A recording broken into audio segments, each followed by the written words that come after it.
Good place for a stroll. Are you deaf?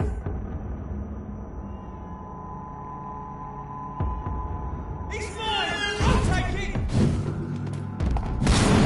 Yeah!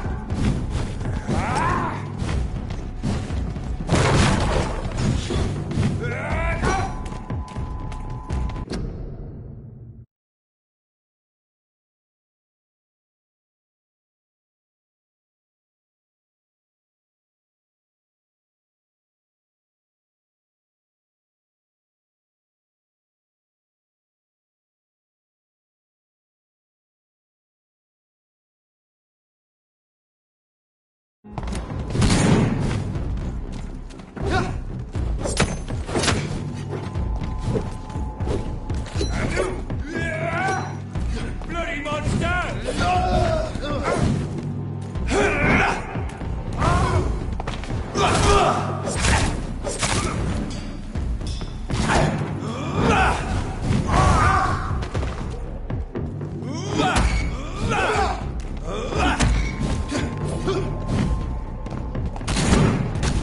I'll put an end to you!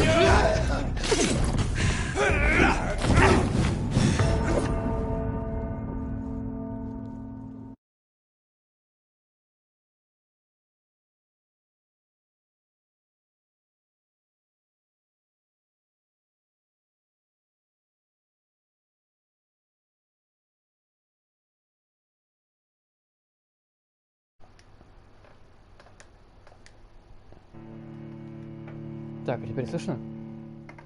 Вроде включил настройки микрофона.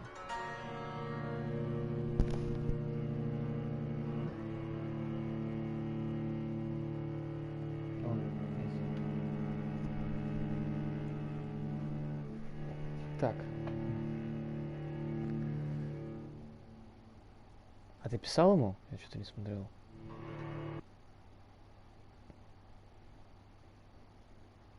Что-то это, не звались.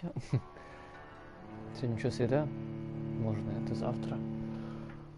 Хотя я сегодня, блин, работал до 10, наверное. Что-то я засиделся. Да? Ты ВКонтакте писал или в телеге? Просто что-то ВКонтакте у меня это.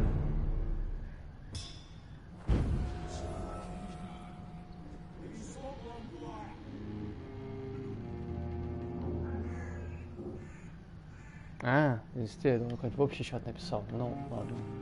Ну, что это не зашел. Я могу тоже написать ему. Так.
Это какого, кстати, отпуск был?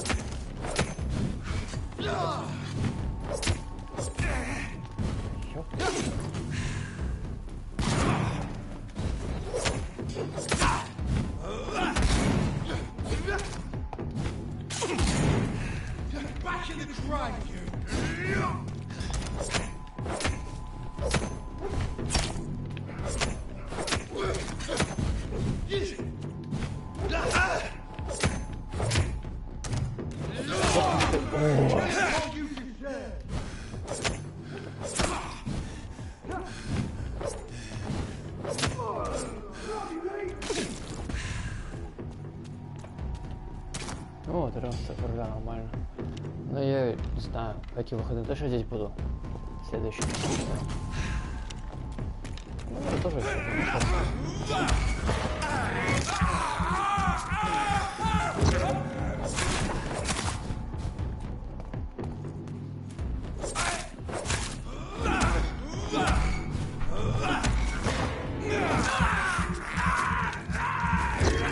Я как раз поработал такой, думал, блин, что-то пивчика охота.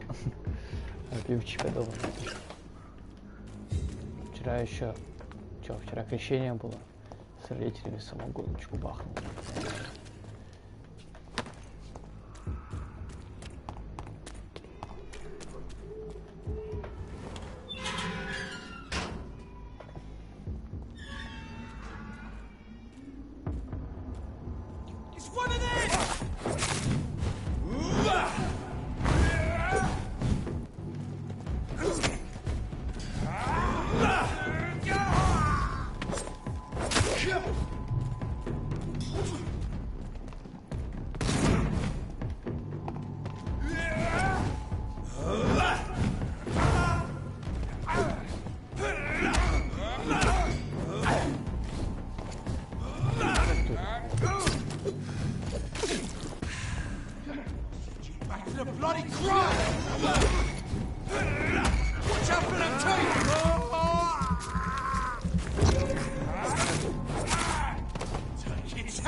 Наконец-то, фига здоровья.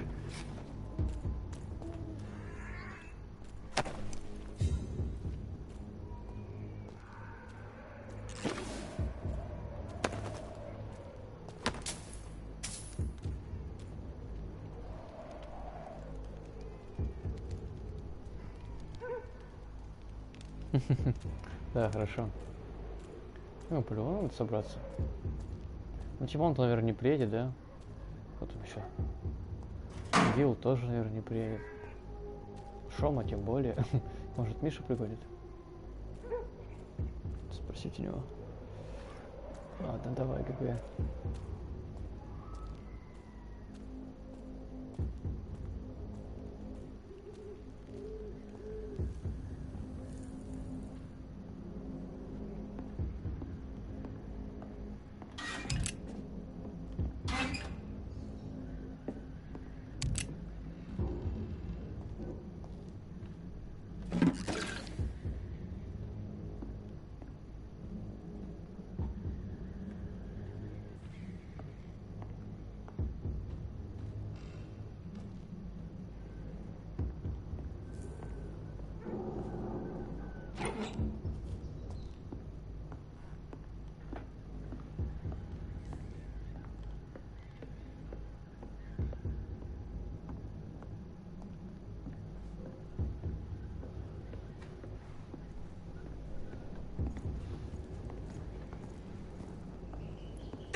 Good evening, Miss Howcroft.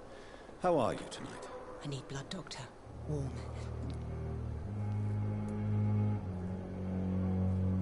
I have made inquiries about the men who were tracking you, Miss Howcroft. I did not expect a mortal to have this sort of courage. Speak, Doctor. Why are they hunting me down?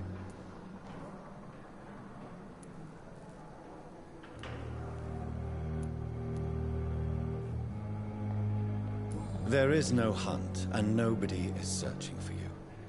You're no threat to this hospital, and you have my word you are perfectly safe here. Your lies demean you, Doctor. Do you really expect me to lower my guard? I know exactly who I am, and what I am dealing with.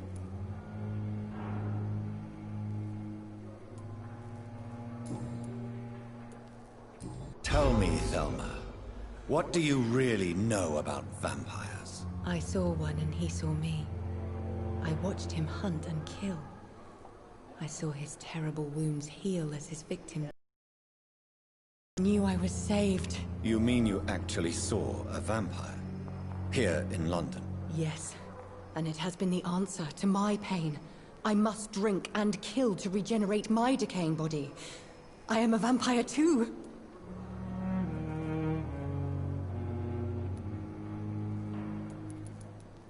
You have no idea what problems your claim could cause if heard by the wrong people, Miss Howcroft. You must stop this nonsense now. Why fear the truth? Strange things live in the dark, Dr. Reed. Strange and ancient beings that were here before this island even had a name. I'll leave you, Mr.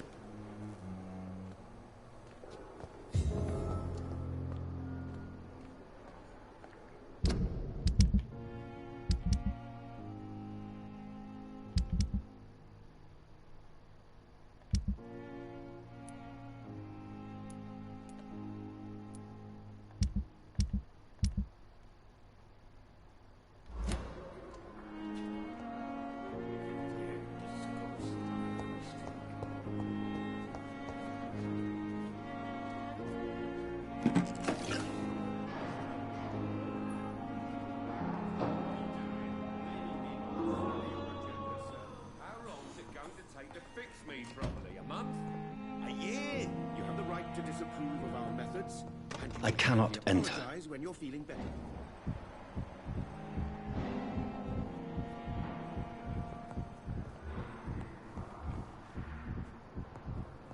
I will not let you down, my boy.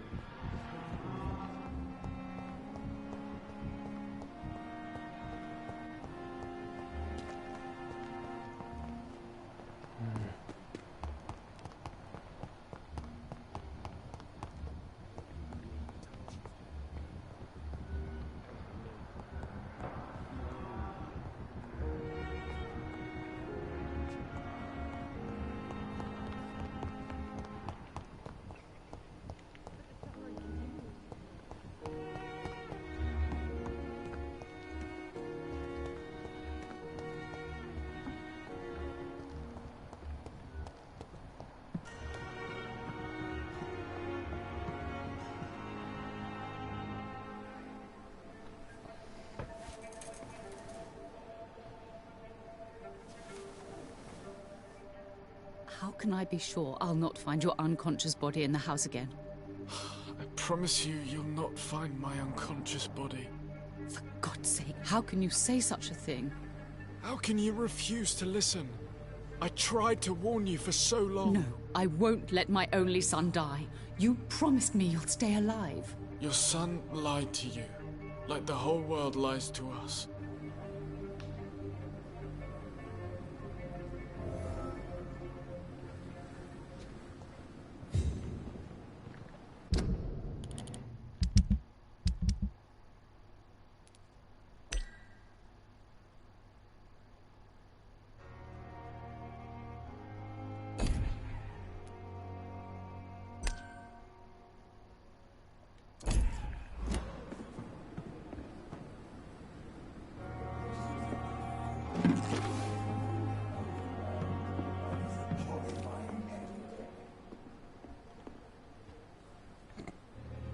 бабушек узнал. Is our little mystery closer to... I think of nothing. My situation is delicate.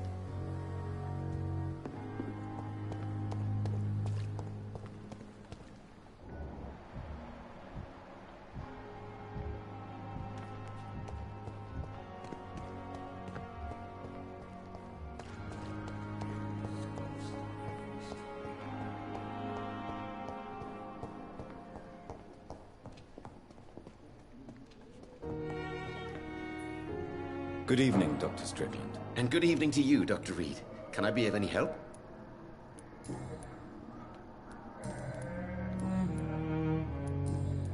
Goodbye, Doc. Seems to be falling apart. But in the circumstances, I'm willing. I'm quite busy right now, Dr. Reed.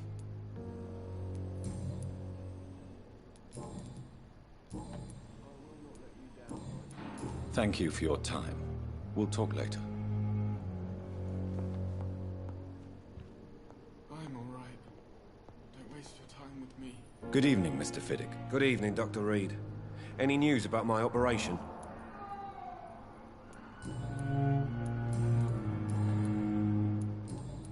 Goodbye for now, Mr. Fiddick. You always knew the words to calm the children, Helen. As for me, what a blundering idiot.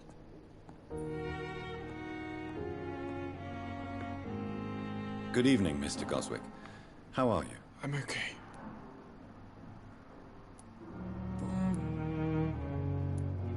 How painful is your throat, Mr. Goswick? So painful I'd rather not talk at all, Doctor.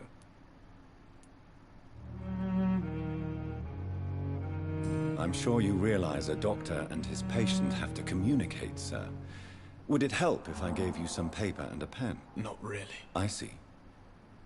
Then maybe it's not just your throat that hurts, Mr. Goswick. Perhaps your sore throat is just the consequence of something more hurtful. Yes, maybe. But I don't want to talk or even write about it now.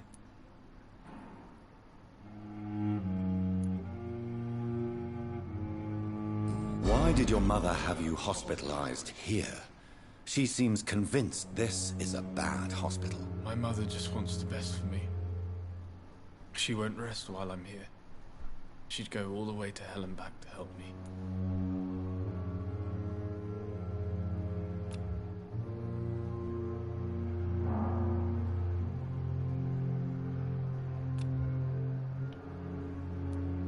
Is your mother bothering you?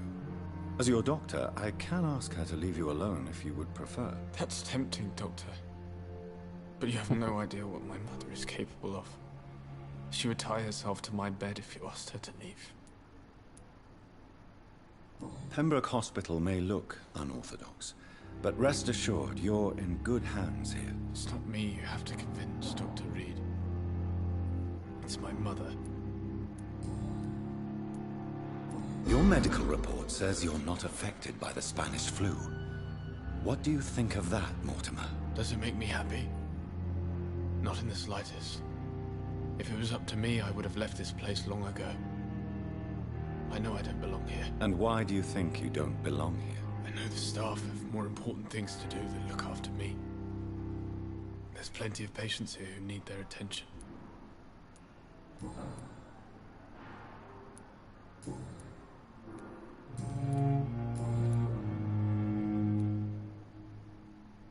Admit it, Mortimer. Your mother had you hospitalized here because you tried to kill yourself. Yes, it's true. All right, then. This is the first time we've really shared information about your case. Shall we call this progress? Call it what you want, Dr. Reed. Can I help you in any way, Mr. Goswick? I wrote a letter for my mother. She was supposed to read it after my death.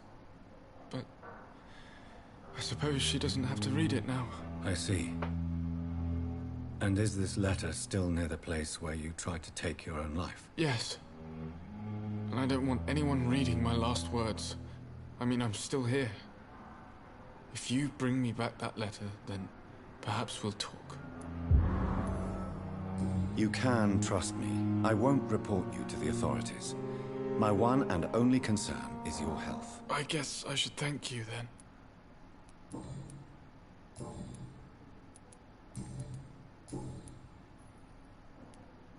Have you heard rumors about blackmail in this hospital? No? I have to go now, sir. Good evening, sir. Doctor. Good evening, Doctor. How is my son doing?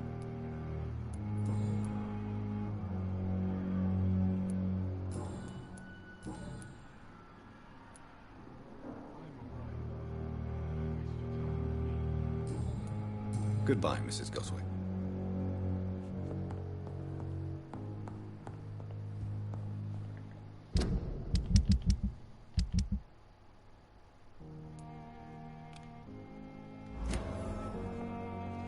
You and our side, Dr. Reed. I know that Pembroke will prevail and survive this epidemic.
In this letter, Mortimer Goswick does nothing to hide his desire to die.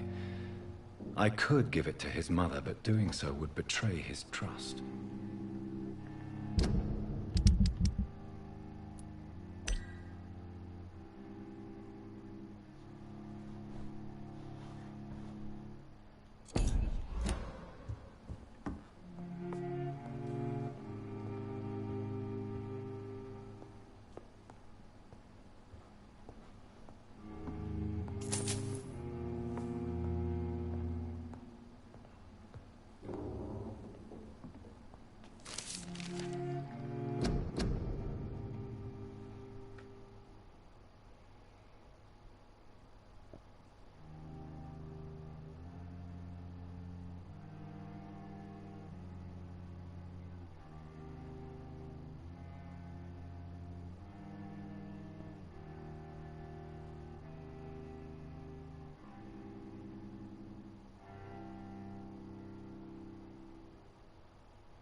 It's locked, all right.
book.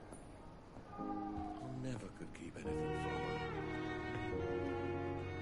her. Good evening, Mr. Goswick. How are you? I'm okay. I have retrieved your letter, Mr. Goswick. I can assure you that nobody read it but me. Thank you. This is for you, then. For your help. And for your silence. I think you should talk to your mother. It would be good for both of you. Thank you, Dr. Reed. I'll think about it. Now, please, let me be.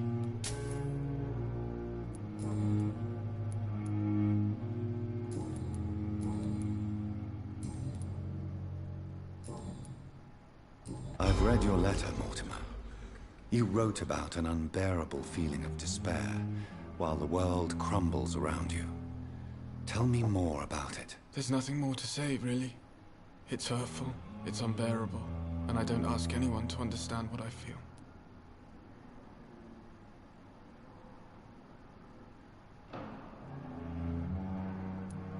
Despair is a deadly poison I've tasted myself, sir. We're only tempted to drink it because we're terrified by the uncertainty of the next minute. I know that perfectly, Doctor. For I waited for so long, hoping that the next minute would be less unbearable.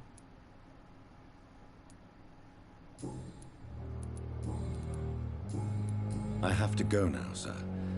But don't hesitate to contact me if you need any help. I'm all right. Don't waste your time with me.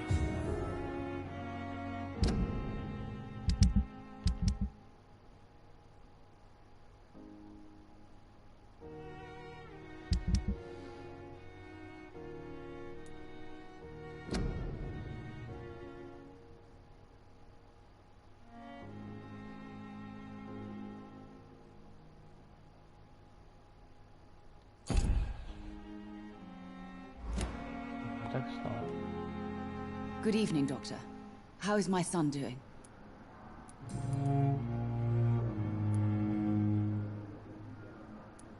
I've read your son's medical report, Beatrice.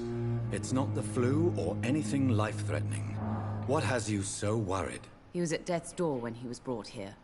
I just want him to be better as soon as possible. He's not out of the woods yet, you know. He might need to stay here longer than expected. Take care of him then, Dr. Reed.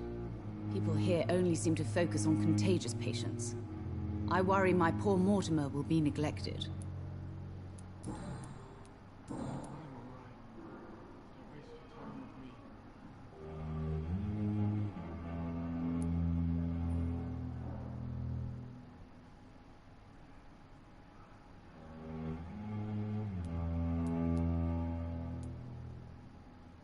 Your son wished to die, Beatrice.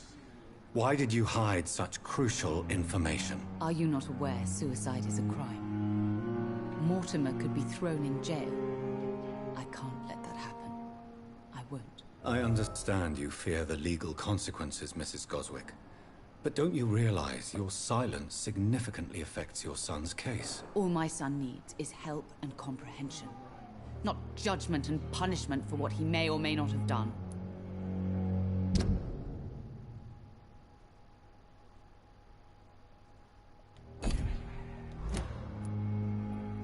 Mortimer is extremely vague as to his motivations for committing suicide. Tell me more about what you know. As you say, Mortimer had no reason to die. All he said to me was that he wanted to make the world a better place, but couldn't. What do you think he meant by making the world a better place? Mortimer has always been a sensitive soul. He wouldn't talk to anyone for months after his father passed. It's like he carries everyone's sadness with him. Why did your son feel so useless when facing the world? I think it was more that he could only see the melancholy facets of life. He couldn't help but dwell on such things. Do you realize your son could try to kill himself again? He might succeed next time. I think about it every minute. But I won't stop fighting for my son's future. That's how much I love him. Your determination is laudable, but you are in a state of denial, Mrs. Goswick. Your son has a very strong death wish. How dare you talk to a mother like that? Talk to me like that? I'm only trying to be honest, Mrs. Goswick.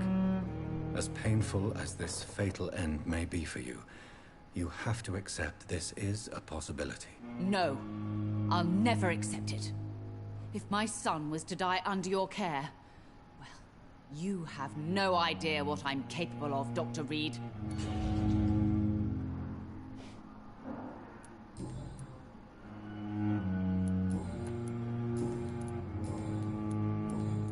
Goodbye, Mrs. Goswick. Good evening, Mr. Goswick. How are you? I'm okay.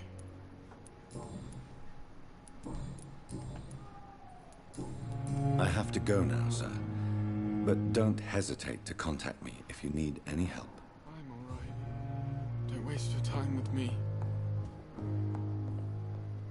You always knew the words to calm the children, Ellen. As for me... Dr. Reed, may I help you?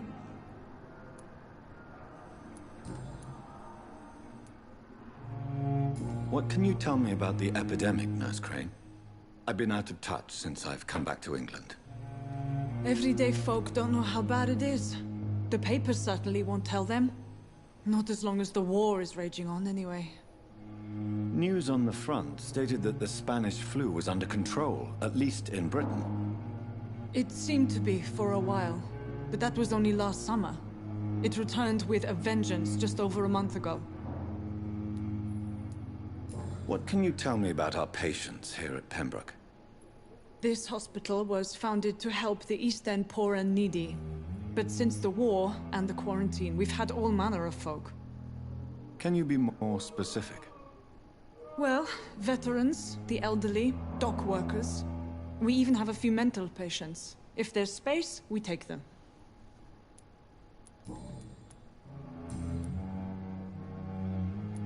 For how long have you been working here, Nurse Crane?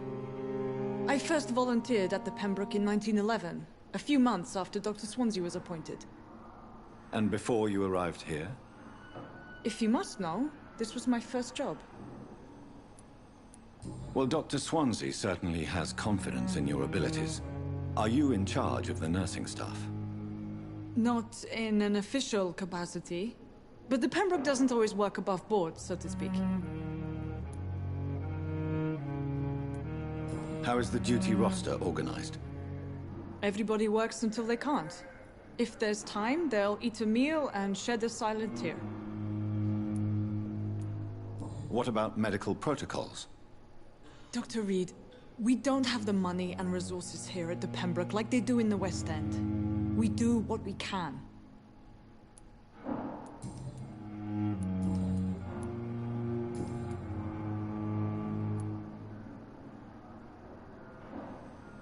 Have you heard rumors about blackmail within the hospital? I don't have time to listen to all the idle gossip that floats in these halls, Doctor. Do you know if any of the hospital staff have had run-ins with the law? Doctor, you've hardly been here and you're already questioning the moral fortitude of the staff.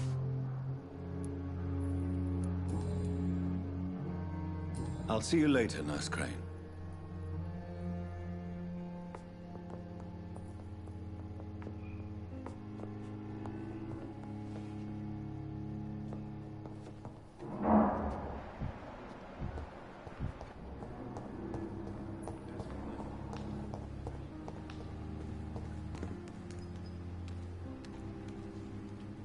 Good evening, Dr. Reed. Such a pleasure to see you again.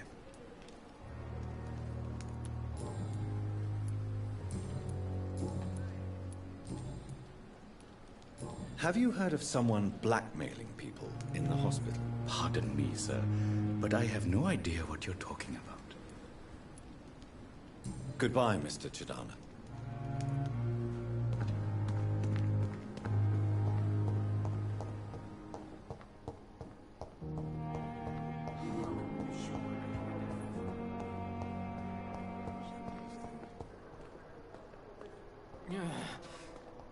Damn. The pain. Good evening, Mr. Elwood. Evening, Dr. Reed.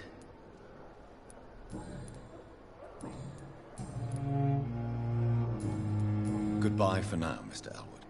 Fear and disgust on every street corner. These nurses, The men with daily no routine. respect.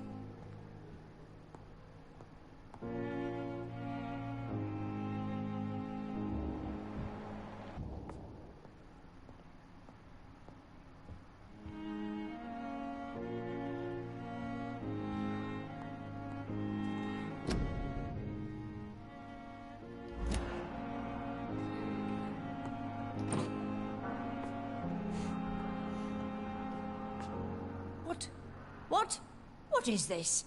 Who are you? Get out of my room. There's no need for alarm, madam. I'm Dr. Reed, the new surgeon. Preposterous. Dr. Reed, you say? I don't want some bumbling intern. Where's Dr. Swansea? Please, calm down, madam. I assure you that I am highly qualified. I'm just back from war duty. How brave. Threatening an old defenseless woman. You know how long I've been a patient here? You've picked the wrong fight. I'm Harriet Jones. Harriet Jones? Indeed. I've been meaning to have a chat with you. You know what goes on here better than any other patient, I gather. Oh, better than any patient, nurse or doctor. I've seen so many vile undertakings. I heard there have been some despicable goings-on. Was there a case of blackmail? Blackmail? Wait. You're investigating something. This isn't a social call. One of those incompetent cunts slit a poor sod's fame.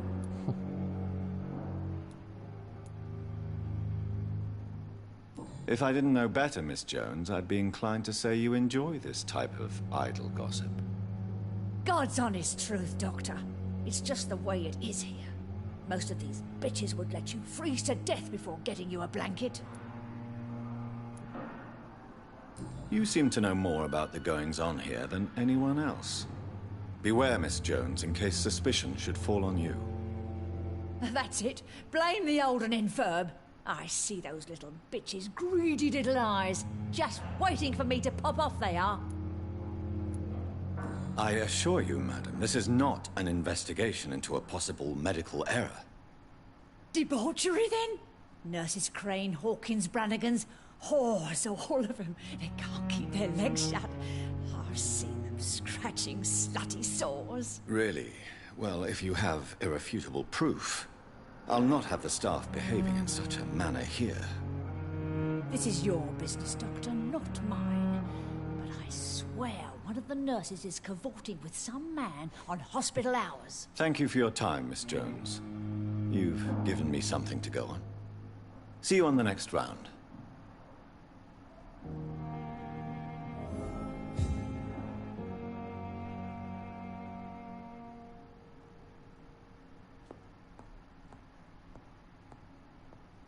The patients and staff might know something. I'll start my investigation with them.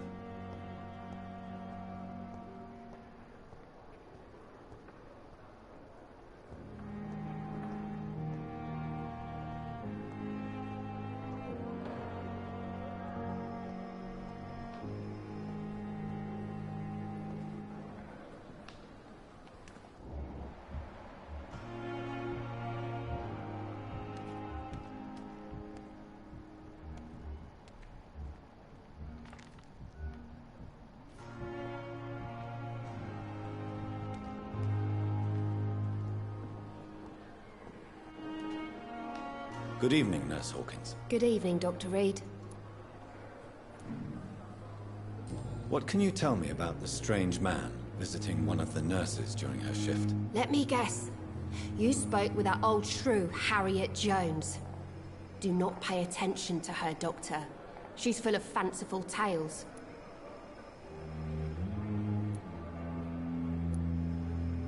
No matter how you feel about her, Miss Jones deserves our help. Who says I don't care for her? Hate is what keeps that old crone alive. She could have been telling the truth about the mysterious man. That old witch will end up in hell soon enough. Who cares if the nurse finds some happiness where she can?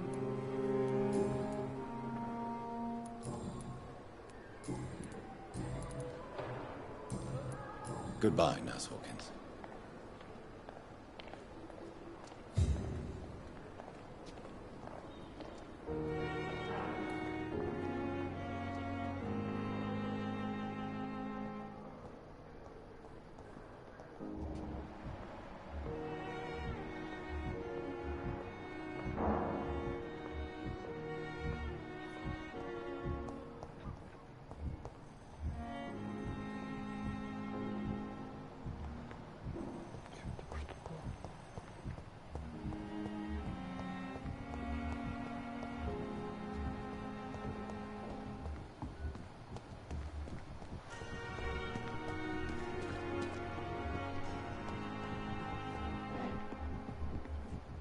Patients are not fools. They know we are overwhelmed by this horrifying epidemic.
It's locked, all right.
You're sure you don't come back with me?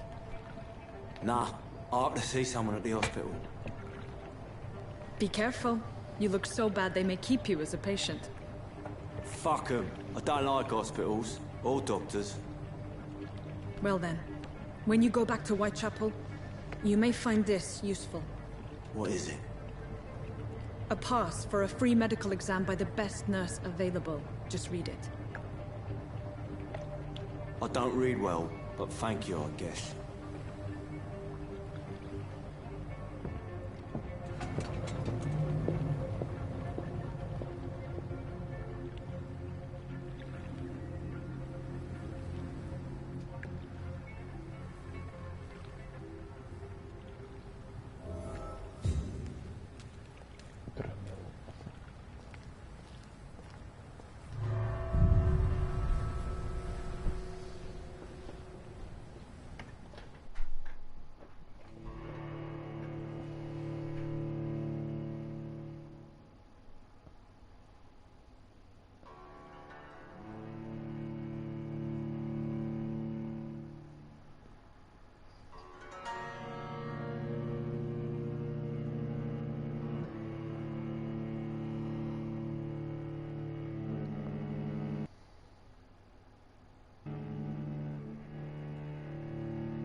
He's locked the door behind him.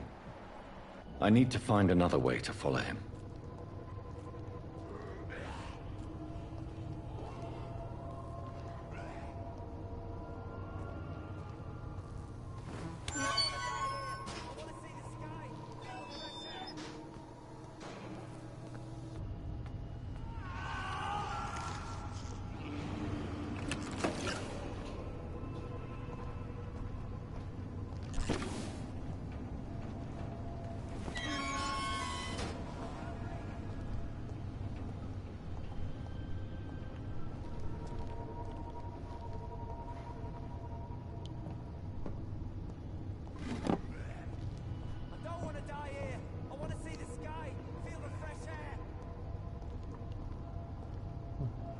This man has been savagely attacked and dragged to the floor.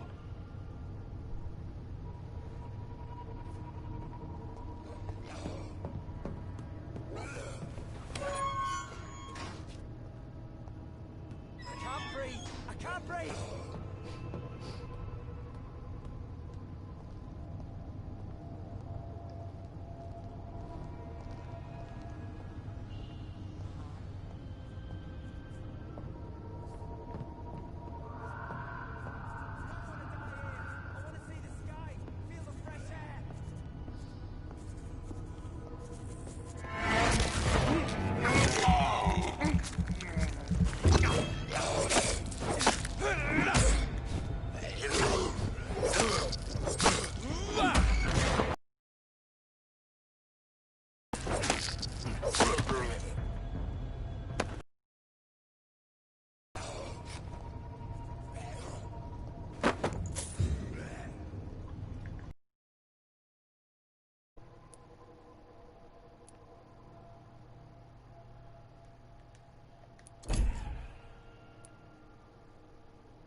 breathe!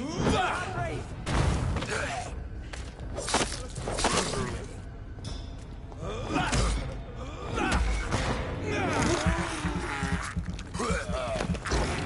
I don't want to die here. I want to see the sky, feel the fresh air.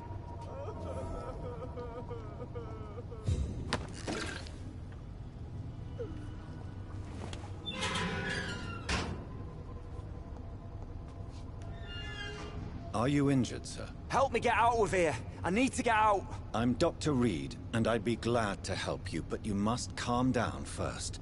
Please, take a deep breath and tell me your name. Okay. I'm Oswald Thatcher. Please, I need to get out. Mr. Thatcher, your friend Newton sent me to help you. Do you remember him? Yes, I do. Good. Now leave this place and enjoy the cool night air. It's quite invigorating. I'm sure you'll feel better if you do.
What sort of creature is this?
Here's what's left of him.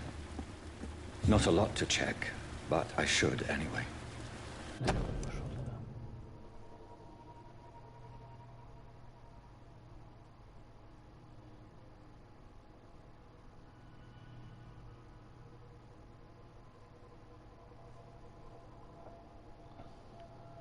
Some voucher for a free checkup in Whitechapel. What is Nurse Crane up to? I really must find her.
Good evening, Nurse.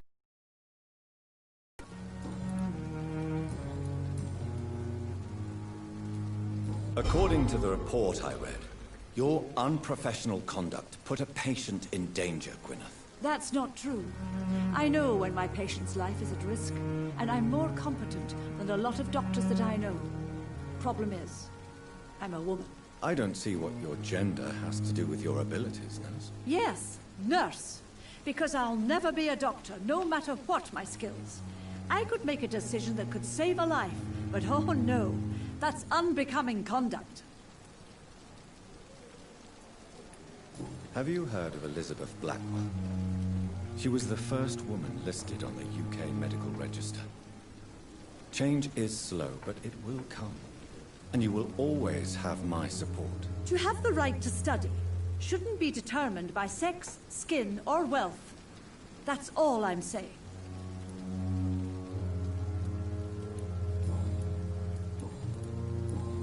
Goodbye, nurse. Call me if you need assistance.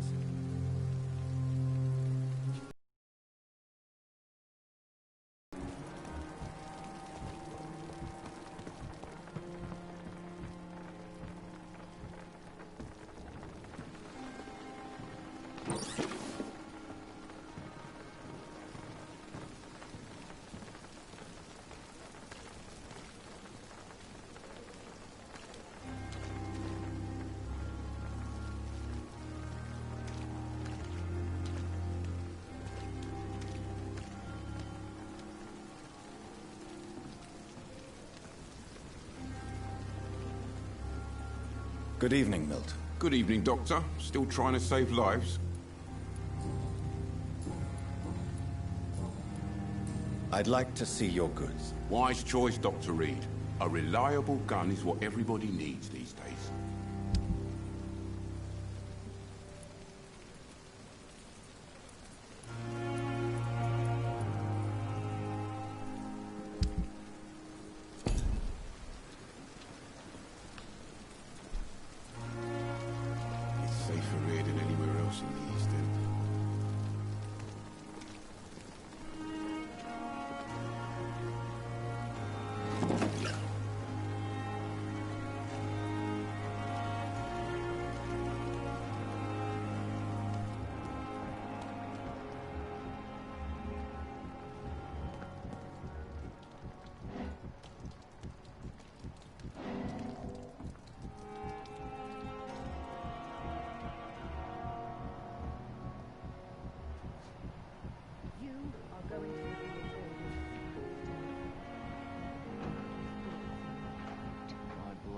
Soul.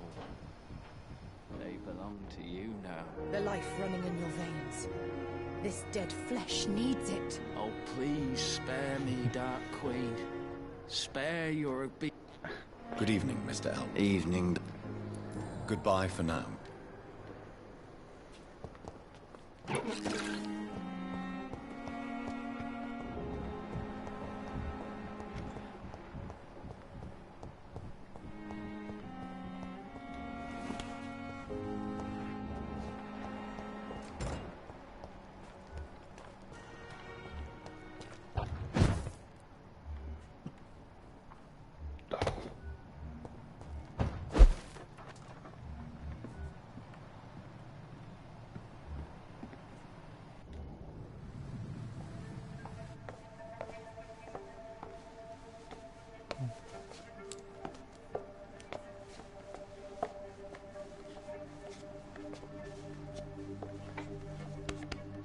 Damn it! Why is this so difficult every time?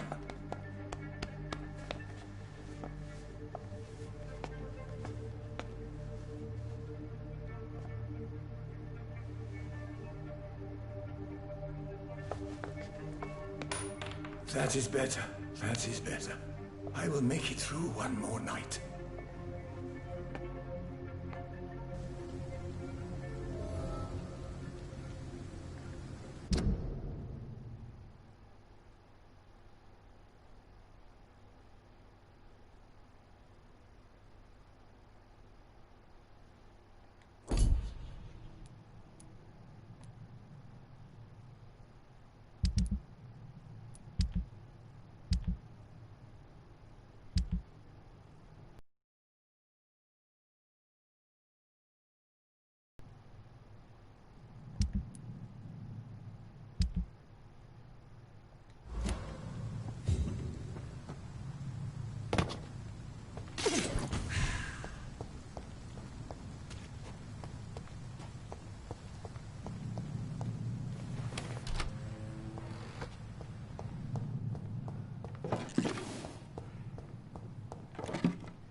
Good evening, Dr. Tippett.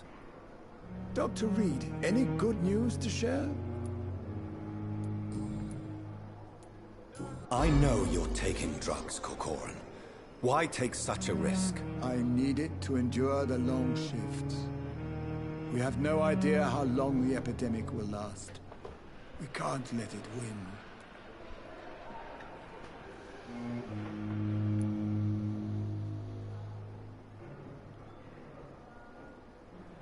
I understand the gesture, Doctor. An immediate answer to an emergency situation, but this can't be a long-term solution. Thank you for your understanding, my dear colleague. And be assured, I have total control of my consumption.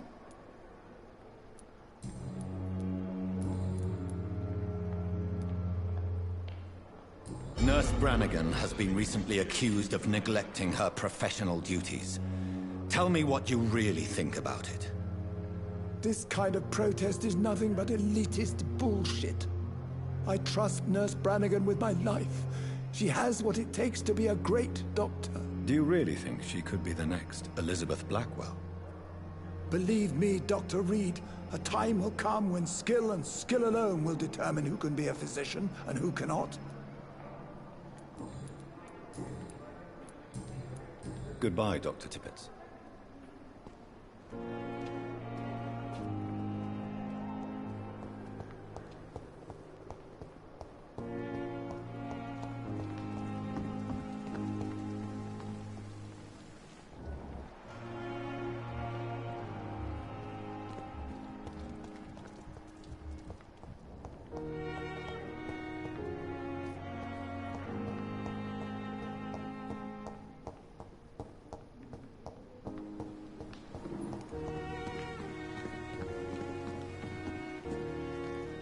Good evening, Dr. Reed. Such a pleasure to see you again. Please show me what you have to sell. Of course. It's just trinkets and curios, really. But I'm sure they can be useful.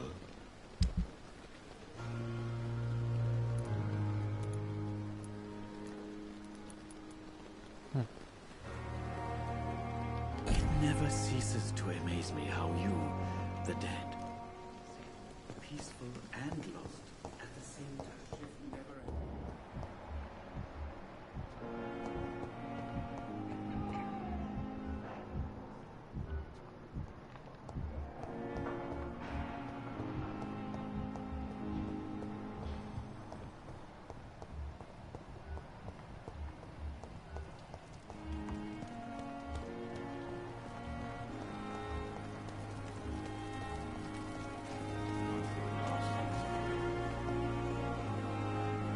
Good evening, Nurse Brannigan. Good evening, Doctor.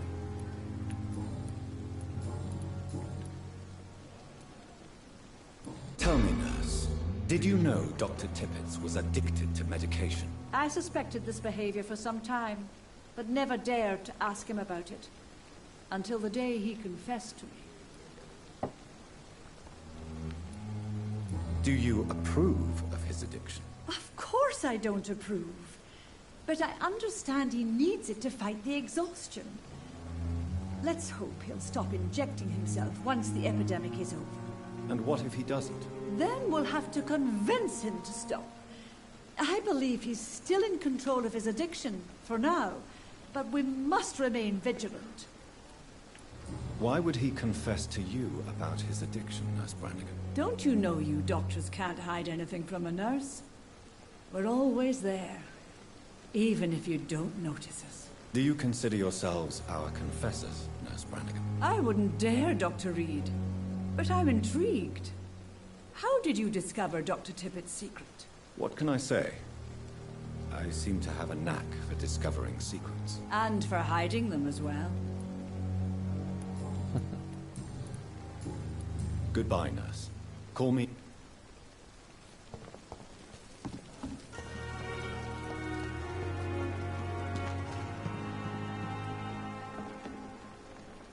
Good evening, Dr. Tippett.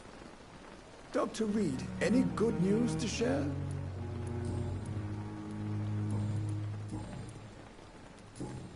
Goodbye, Dr. Tippett.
Good evening. Please show me what you... Of course.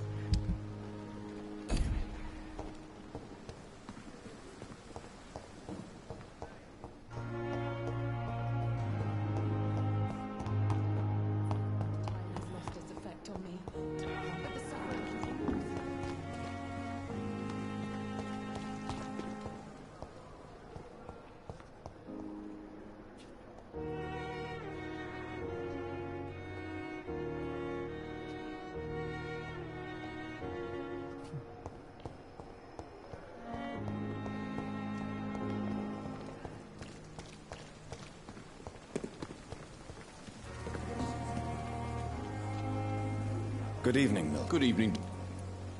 I'd like... Wise choice, Doctor.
3 days ago.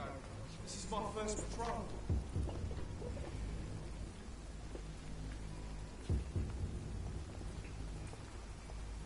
Don't come closer.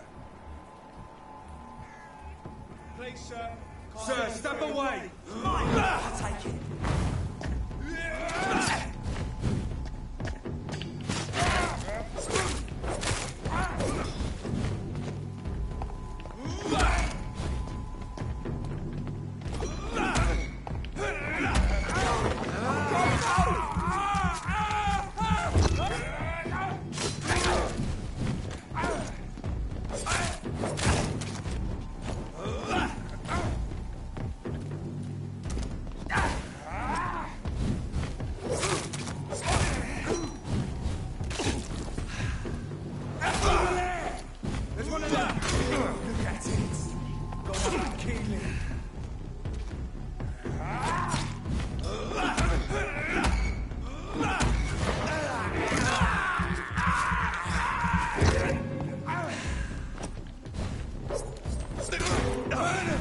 That's what you do with leeches.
Over there!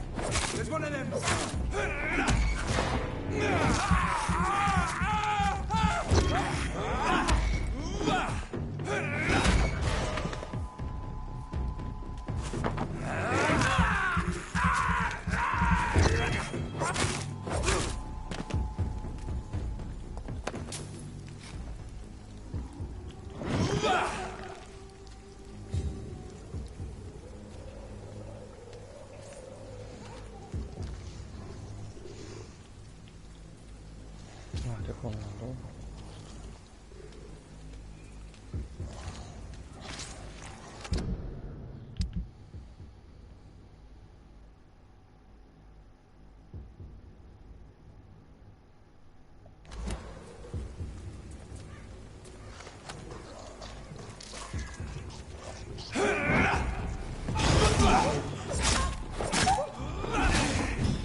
Over there!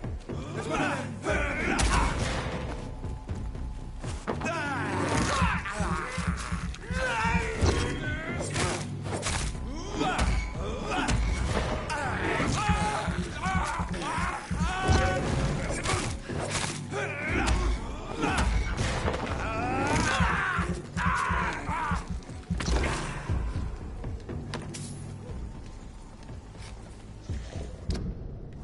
Stay close.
Best be on your way home.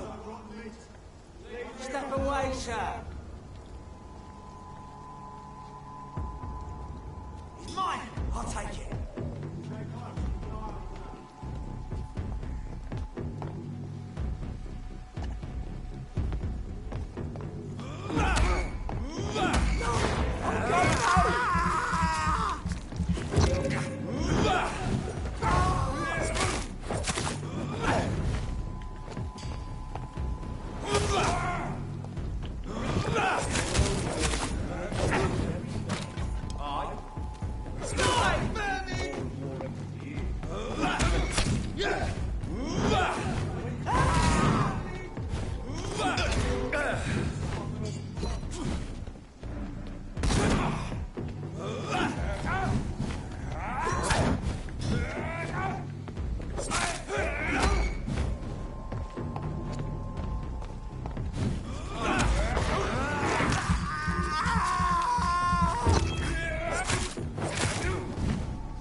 It's locked all right.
Whitechapel.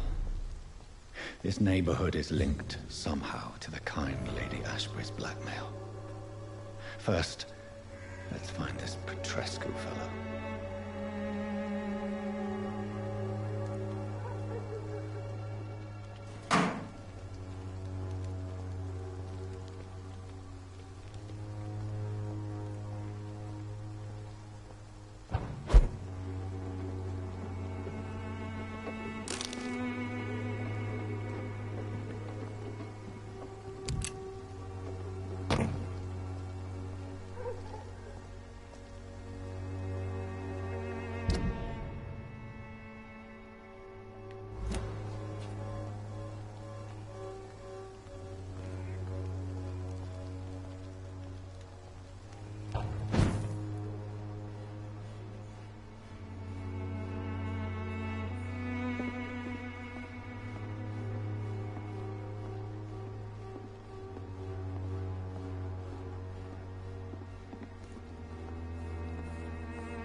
Stop it! I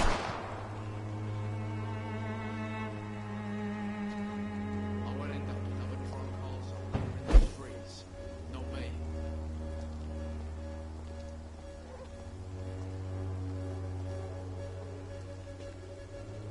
Are you all right? The bastard hit the wall next to me. I don't even know if he meant to miss. If you've been hurt, I can help you. I'm a doctor. Name's Albert. Remember it. Now bugger off.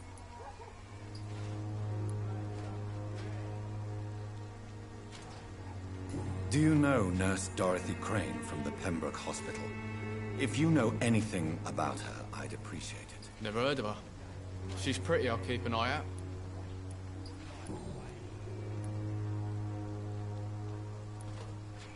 What happened? Did you really steal that man's medication? Hey, I didn't do anything, it ain't me.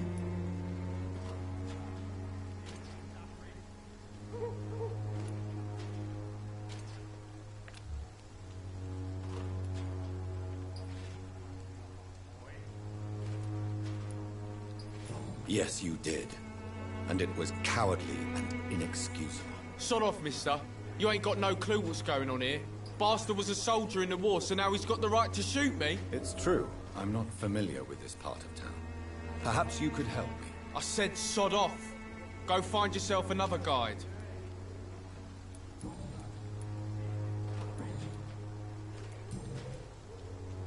Goodbye, young man. I won't end up another drunk arsehole littering the streets. Not me. Someday you'll understand. You've wasted your life away. The wet boots will be proud of What? Shooting a boy in the middle of the street. Not the best thing to do, wouldn't you say? What? You saw what happened? Who are you? I'm Dr. Reed, and I'd like to ask you a few questions, if you promise me to set your gun aside. No. Look, I'm not a violent man. I'm Benjamin Palmer, doctor. And no one can help me. Not even you.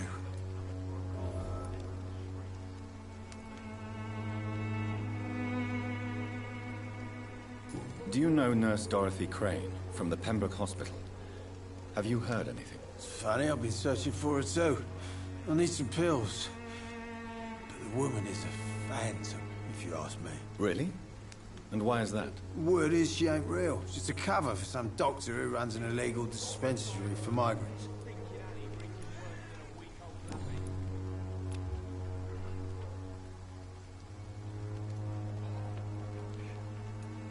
What can you tell me about this place? Nothing to say, really. This is where I used to live, and this is where I live now.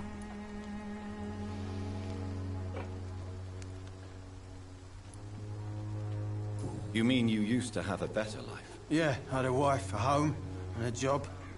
I even used to have a name. Now I'm just Ben. Ben the Tramp. You don't have anywhere to go? No family that would welcome you? Not since the death of my wife, Albert's mother. She was sick, you see. Long before the flu and all this shit. Perhaps you could focus for a moment and tell me your troubles. I'm sick, broke, and my son just stole my pills. Everything's coming up roses.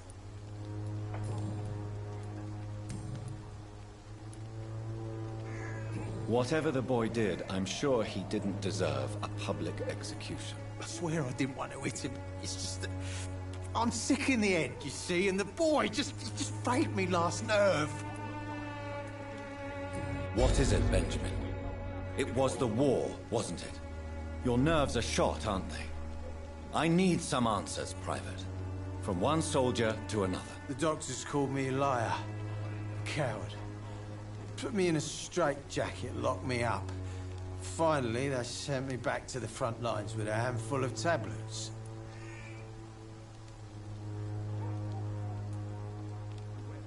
What about those we left behind, face down in the mud? You want to change places with them? You cannot waste your chance at life this way. It's not that simple. I wouldn't have expected you to understand. I don't even know why I spoke to you in the first place.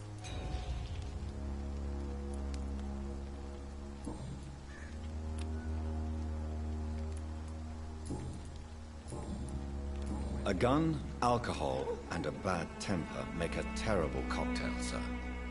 Goodbye for now.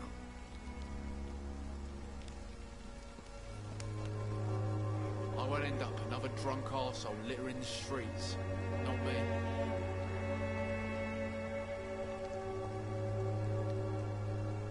How are you, boy? I'm not your boy, all right? Now piss off.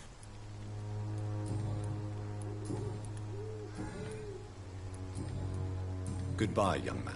I won't end up another drunk arsehole littering the streets.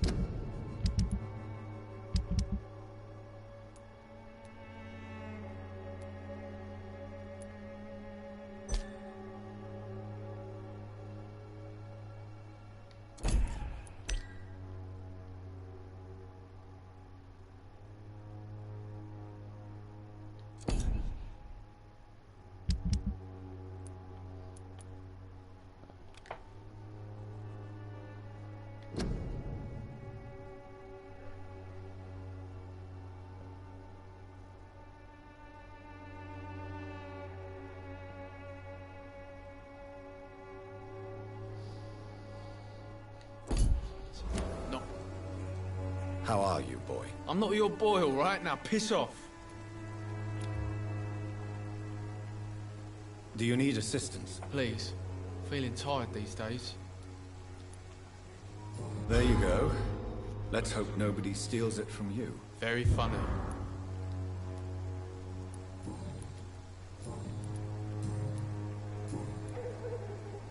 I found the recruiter you were expecting. He's dead, but he carried a note.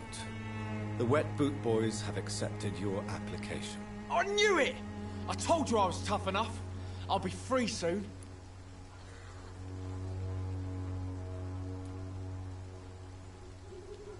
This note was found on a dead man, Albert. If that doesn't change your mind, then you must be ready to face the risks. You're all fancy words, none of which concern me. Go worry about someone else. I'm fine and I have a future here.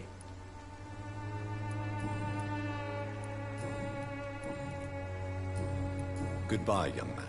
I won't end up another drunk arsehole littering the streets. Not me.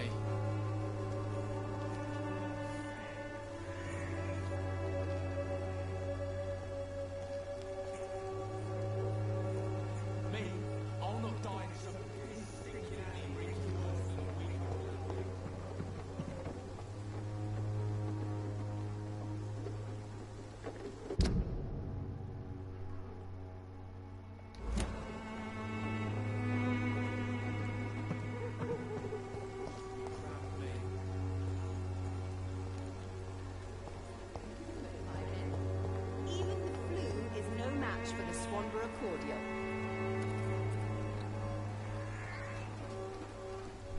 Good evening, miss. Good evening, sir. Are you interested in a miraculous cure for this unknown and deadly epidemic? Actually, I am. Then you have come to the right place. The famous Swanborough cordial is all you need to help keep you in perfect health. Oh, really? Why didn't I hear about it during my studies? I'm Jonathan Reed, by the way. Dr. Jonathan Reed. Ah, my brother has spoken of your research, sir. I'm Loretta Swanborough, and it's always a pleasure to meet a fellow healer.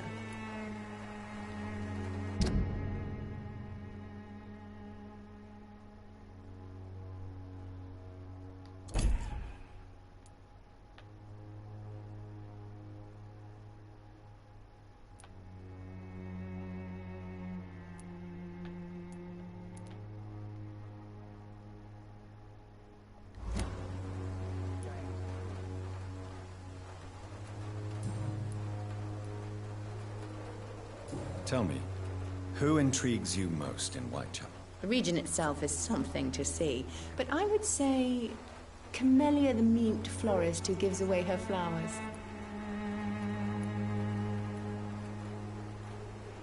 Is there anyone I should avoid? Cadogan Bates, without a doubt. The bloody bastard remorselessly exploits poor migrants as soon as they get here. What do you think of the locals? Most of them are afraid or desperate. They all come to me eventually for my remedy.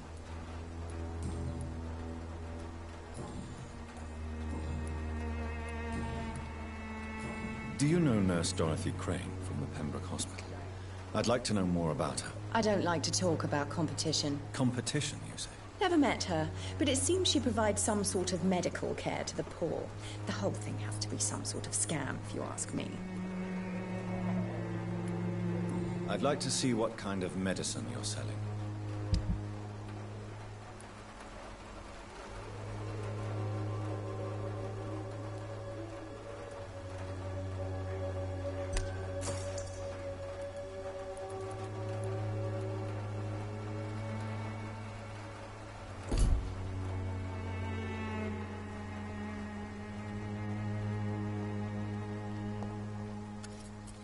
Good evening, Benjamin. Can I help you? I'm afraid not, Mr. Reed.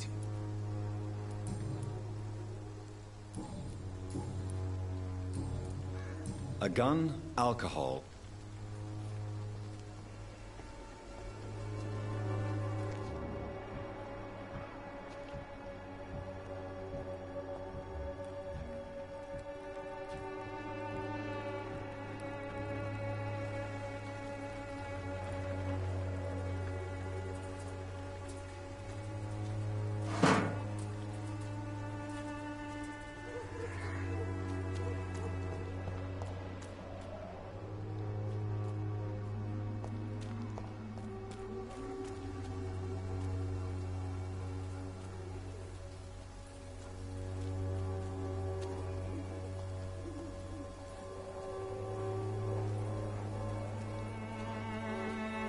Good evening, sir.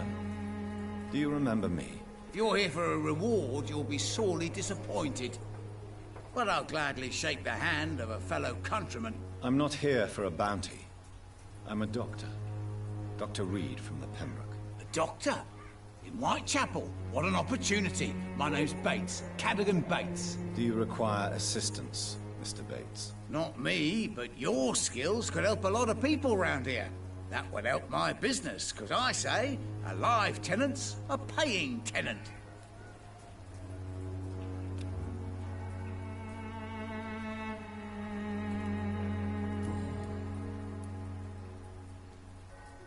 What help could I possibly be to your business? That's simple. I already get good money from all those fleeing the war. Can you imagine what they'd be willing to pay if I could offer medical assistance too? Mr. Bates, do not make me regret saving your life in this quarantine zone. I understand, Dr. Reed, you're from a good family. Don't want to get your hands dirty. That's fine. I'll be happy to act as your middleman.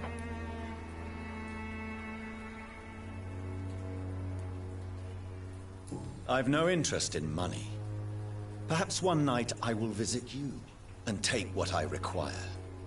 If that should happen, there will be no need for a middleman. So it's a no, then? That's too bad.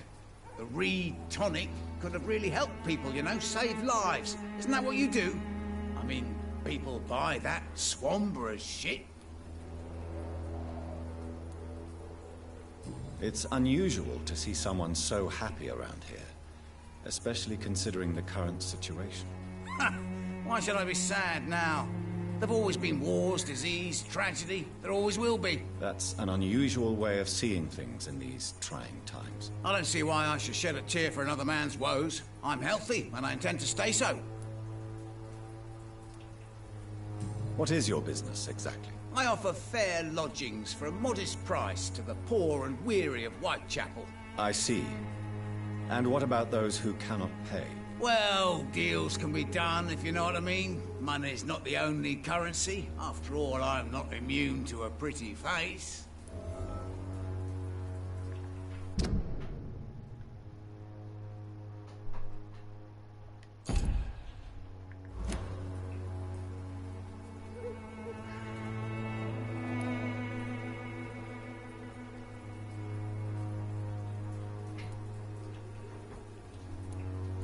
I don't approve of your actions, but I know very little about this borough, other than its reputation. There are always necessary evils. A necessary evil. That's one way to think about it. Knew you had more smarts than all these immigrants. Tell me, what's your honest opinion of the increasing violence in London? People are just beginning to discover what we've always known. This city's rotten to the core. They just took their bloody time to wake up and notice it. What do you mean? People are acting like the violence is news. But it's always been savage down here. It just bubbles to the surface every now and again.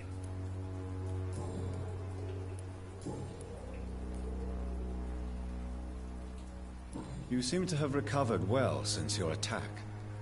Do you ever think about what happened to you? Not much. It was a fucking nightmare. Savages, absolute bloody savages. Their appearance. Jesus. It made me want to puke. You'd better not come back here. I won't be around next time to save you. I'm looking for Dorothy Crane. She's a nurse. What can you tell me about her? Dorothy Crane. Bless her soul. I really should thank her someday.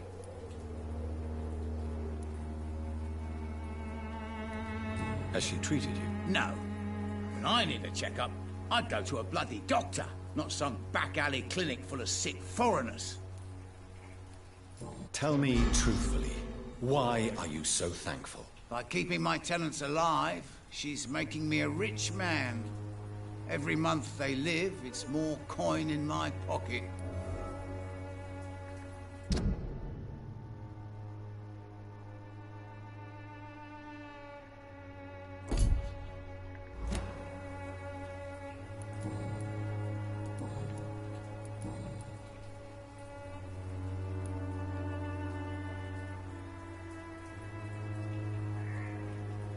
Goodbye, Mr. Bates.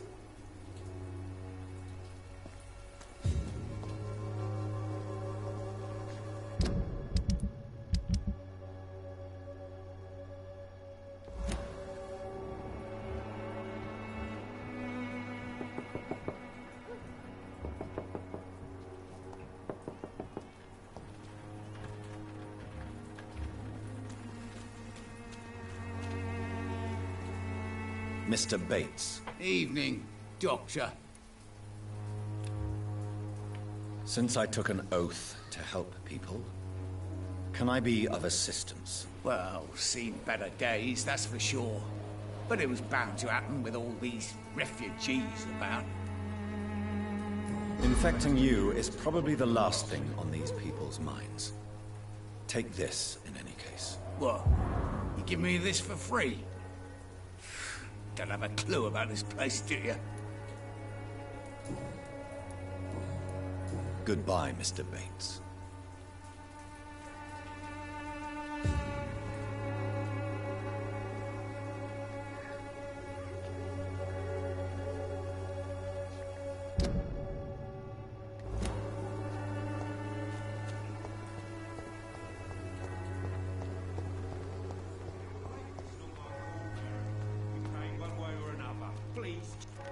Joe, how long have we known each other? We even used to be neighbours, for Christ's sake. I'd prefer not to give you another beating, Barrett.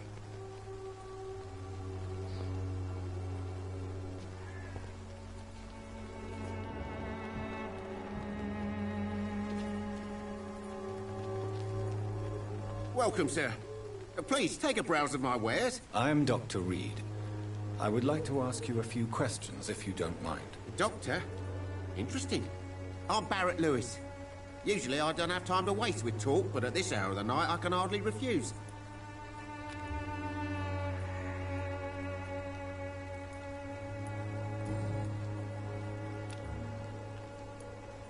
How is business around here? Business? I have no business. Between this racket, theft, and customers getting scared, I'm losing money every day. I see.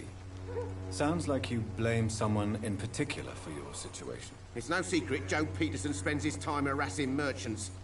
But with me, he's trying to put me out of business once and for all. As a merchant, you see Whitechapel every day. Have you noticed anything out of the ordinary recently? Well, you mean besides the epidemic, the war, and all the usual crap? As long as I can remember, this part of town has been a bottomless pit, and no sign of the bottom yet. Violence is increasing in the borough. Yeah. A few nights ago, some blokes jumped me. Came out of one of the condemned workshops. Fever. Madness, something like that. Where did this happen? Why did you go there? In the closed workshops nearby. I worked there as an apprentice in better days. Now I only go to find trinkets or tools. Too bad I was mugged, though. There was good money in that little box of loot I lost. Have you been hurt? No, but that's only because I ran like hell.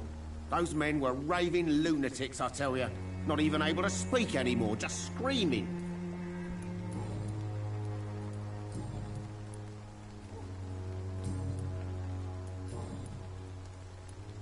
Have you heard of a nurse called Dorothy Crane? Nurse Crane? So the bitch really is a nurse, then? Always thought she was just some crafty foreigner, that one.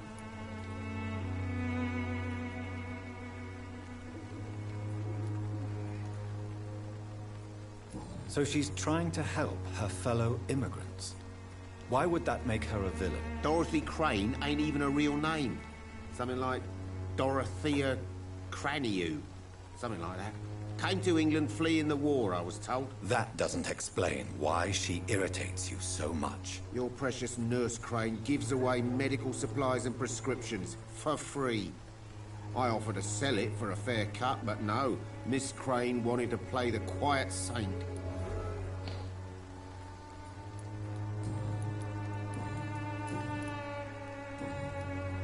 Right then. Show me what you have.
Excuse me, sir. I have a few questions for you. Another journalist?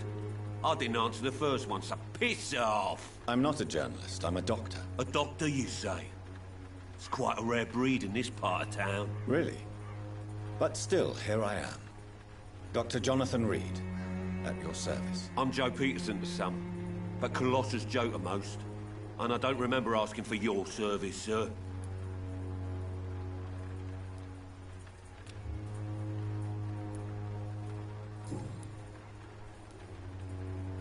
According to you, physicians are scarce in this part of town. Why is that? Not familiar with this neighborhood, are you? I guess your fancy colleagues are too afraid of being stabbed in the back. This part of town does have quite a reputation. Would you say it's justified? Totally. Look at me, for instance. I always look my opponent in the eye before knocking him out. May I ask what you do around here? I do whatever I want, and sometimes even more. Now sod off. How did you become the local bully everyone is afraid of, Joe? There's no pride in roughing up poor bastards. But this is the only job I've found. And it pays well, too. A job? So you're racketeering for someone else? I got enlisted by the Wet Boot Boys, a gang from the docks. I'm their muscle for their dirty work.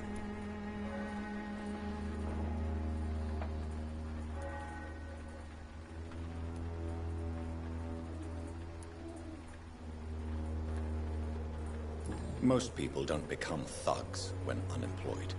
This is a choice you made. I don't care what you think, sir. I do what I have to do for my own reasons, and that's that. I'm not sure Mr. Lewis would agree with your by all means necessary philosophy, sir. Oh, do you really think he's the poor victim here? Barrett can be as sneaky as anyone. Long ago, I even called the bastard my best friend.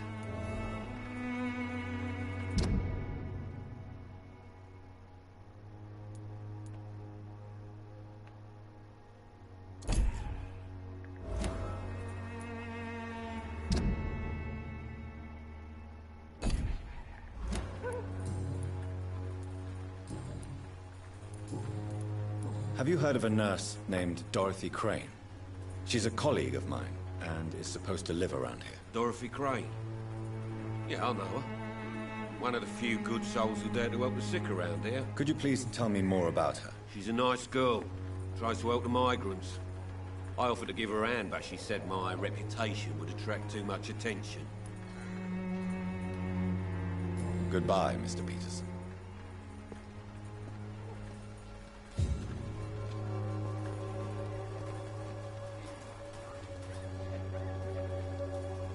Fancy buying something, sir? You never lose your focus, do you?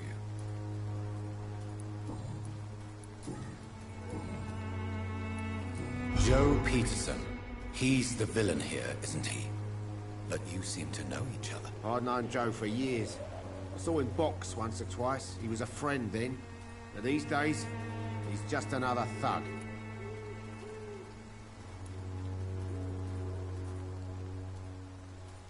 And no one has ever stood up to this thug. Nobody would be fool enough to stand against a wet boot boy.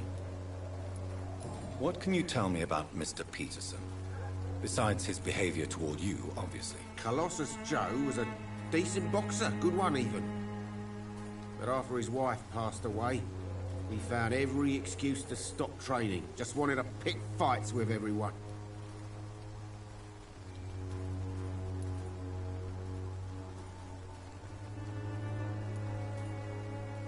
Without making excuses for him, it's safe to say that despair can poison even the sanest mind.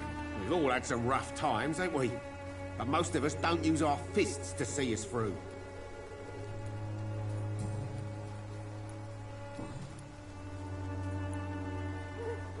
Goodbye for now.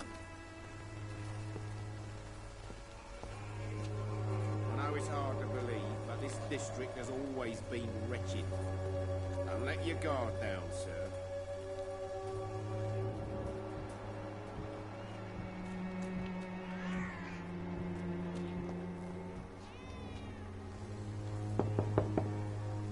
Hello, young man. I'm Dr. Reed, and I would like to ask you a few questions. May I enter, please? Sorry, no, sir. My father does not like people entering our house, you see.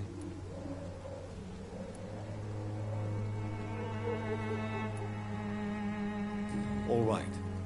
I shall leave you alone.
So you only hurt people because you care about me? Is that it?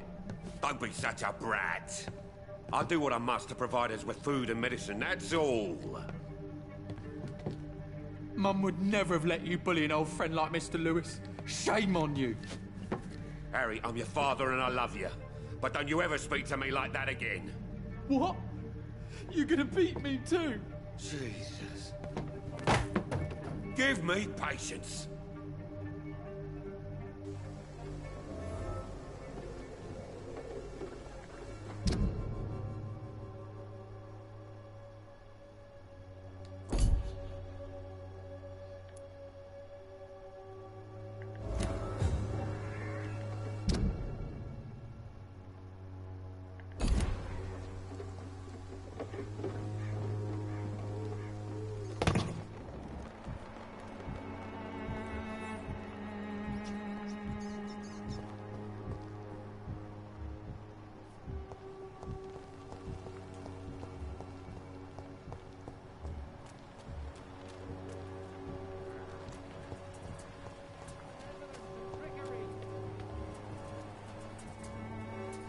are blinded by your false faith, imprisoned by your daily routine, unable to see the true horror around you.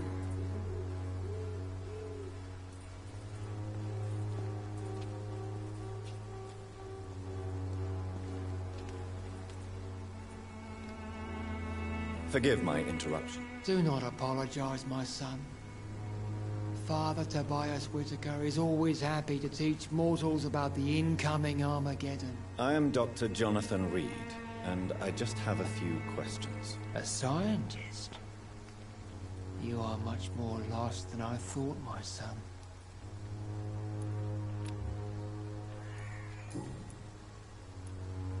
What do you mean when you say that I am more lost than you thought? All scientists are entangled in a world of causes and consequences, and most of them can't see the plain truth. Quite a judgmental opinion, if you ask me.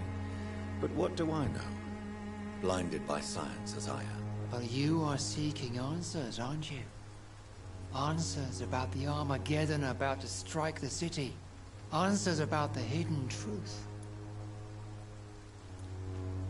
I am.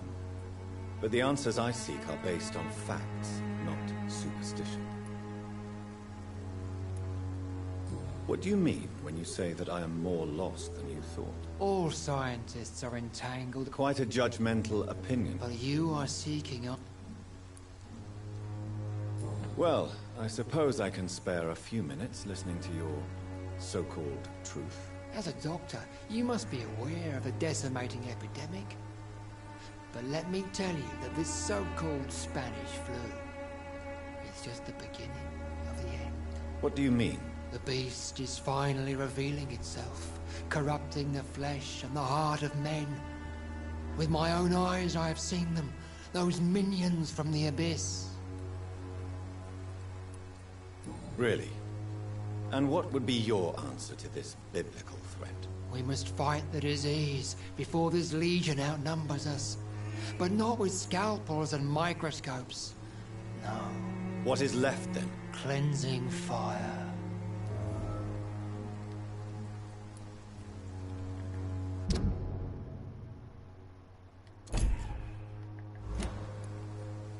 Tell me, Tobias, what exactly is your plan concerning the cleansing of this city? God will recognize his own.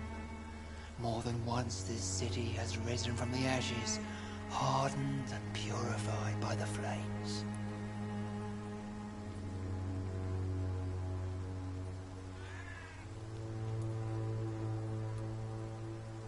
Purification by fire has proved useful, but where do you stop? Burn the clothes? The buildings? The corpses? Worse? Your lack of faith is predictable. But my task is to convince rational minds like yours to see the light. This is God's will. You're mad. And dangerous. You're nothing but a soulless butcher. A small-time Torquemada. The Savonarola of Whitechapel. My son, if you think salvation is a free gift, go listen to the lies of that pompous fool, Joseph. Joseph, a fool? Vicar Larrabee of St. Mary's Church. While he continues preaching his fraudulent redemption, more and more people die in the streets.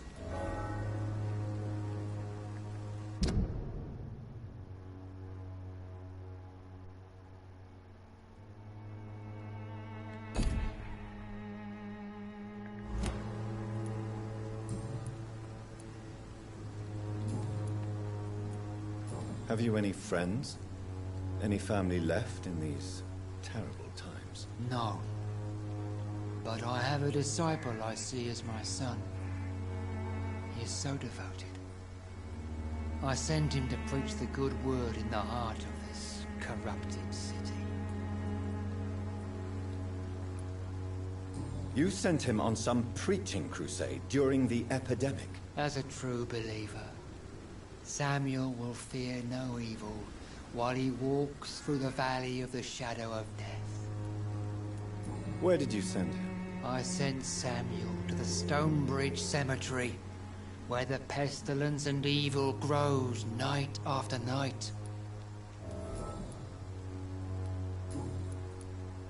Do you know Nurse Dorothy Crane from the Pembroke Hospital? I'd like to know more about her. I don't like the liberal ideas of nurses, but I especially abhor that Nurse Crane you mentioned. Why do you hate Nurse Crane more than other nurses? Before coming to London, she was a member of the communist resistance in her country. That's what happens when you let a woman get involved in politics.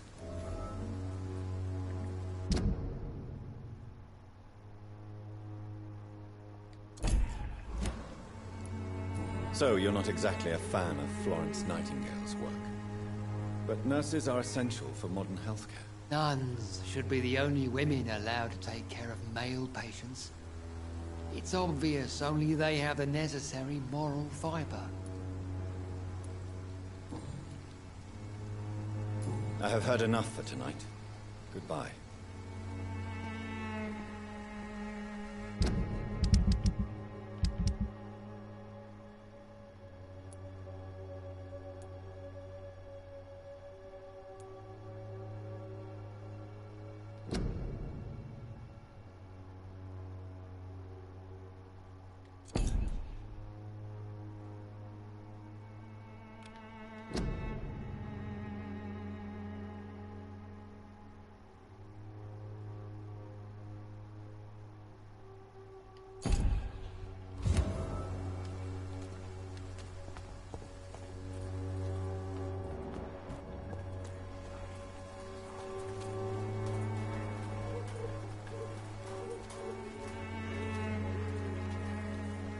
You again? What do you want this time?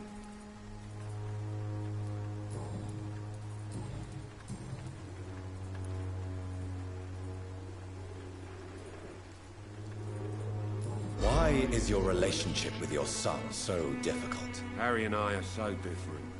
Sometimes I wonder if he's my own blood. Seems he's ashamed to be my son. Why not change that then? If you used your strength to do good, perhaps Harry wouldn't feel that way about you. How dare you tell me what I should or shouldn't do with my boy? Who the fuck are you to interfere like that?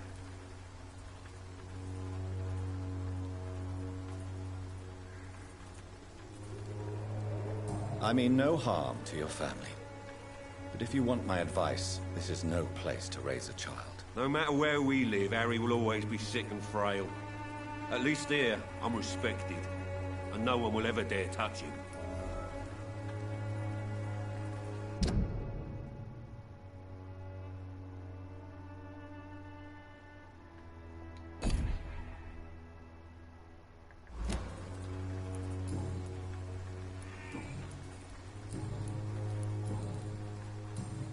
Goodbye, Mr. Peterson.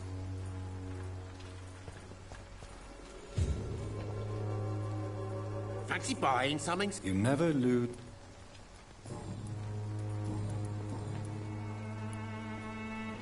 What do you know of Harry Peterson? The boy seems so fragile. Not like his father at all. Harry's a good boy, but he spends most of his time complaining. He's had it tough, all right, but he needs to grow a pair. What troubles him exactly? Well, despite being his father's son, almost everything, I think. He never wanted to come to Whitechapel in the first place. Hates this place more than most of us.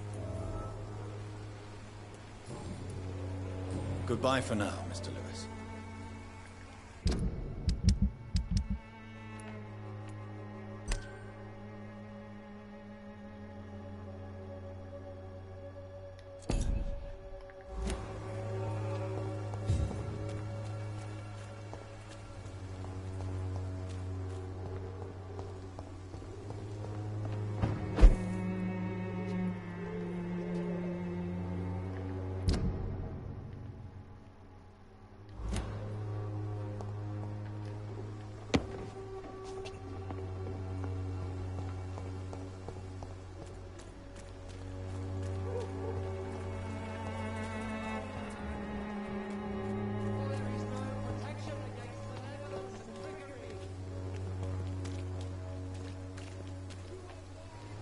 Don't be shy, handsome. What can Christina do for you? I'm not looking for what you're selling. But I'd like to ask you a few questions, if I may. I'm a doctor.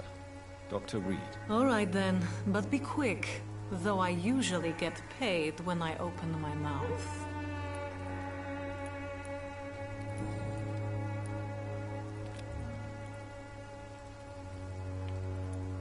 Christina, have you been examined?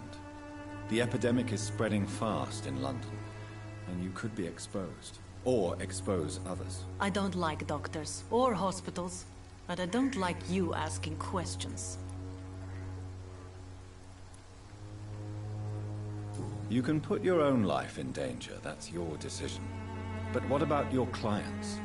If you're contaminated, you will put them in danger too. And you think that would worry me? If you knew the men I deal with, their health would not be what you'd worry about. Considering your line of work, I assure you it is only a matter of time before you have health issues. If it is going to happen, it will happen. Right now, I need money. That's what's important.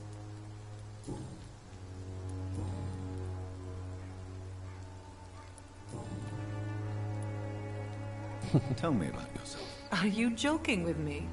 People don't usually come to see me for conversation. I have no interest in your work. I am, however, curious as to what led you into this career. Short story. The war, exile, and England. This country is not especially welcoming. I've been refused many jobs because of where I am from. I had few options left.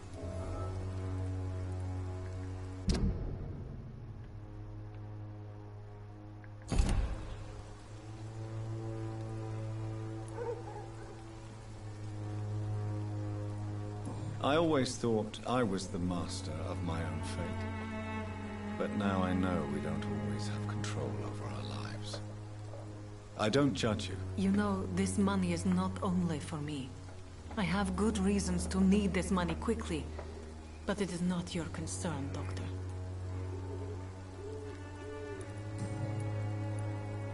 Do you know Nurse Dorothy Crane from the Pembroke Hospital? Anything you can tell me about her would be helpful. I don't know her, but I know her name is Dorothea Crăciunescu. She came from Romania like me and many others. You seem to respect her. Dorothea helps the sick people of Whitechapel. Everyone should respect that.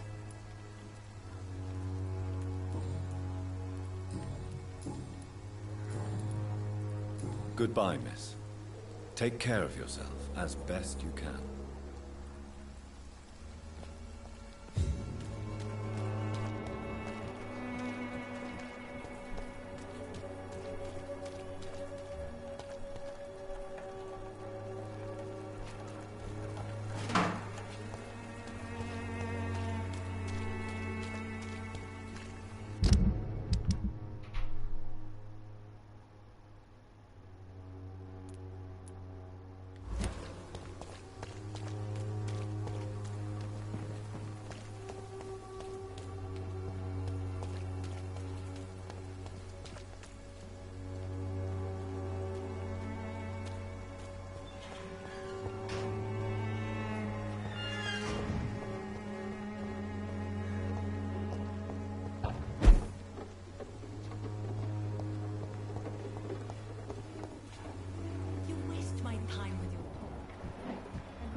You still want more from Christina? When we spent the night together, my wallet went missing. Are you calling me a thief? I don't have your stupid wallet. I know you. You're a nice girl. Can't we solve this amicably? No, I don't think so. And if you think you know me just because we shared the bed together, you're just a lousy and arrogant journalist.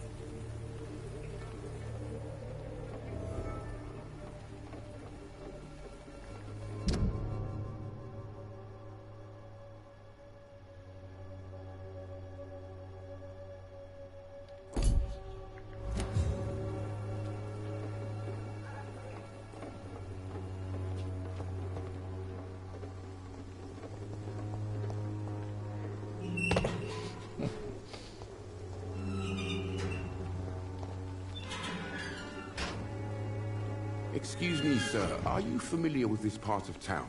Name's Clayton Darby, reporter. Sorry, I'm new to Whitechapel. But perhaps you could help me, since you're a journalist.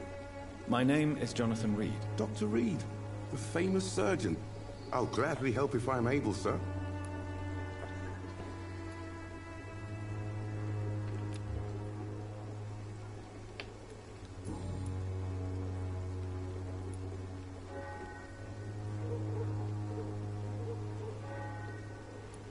Why are the newspapers keeping silent about the Spanish influenza? It's as though none of you care. There's a war going on. People shouldn't be demoralized by news of deadly diseases.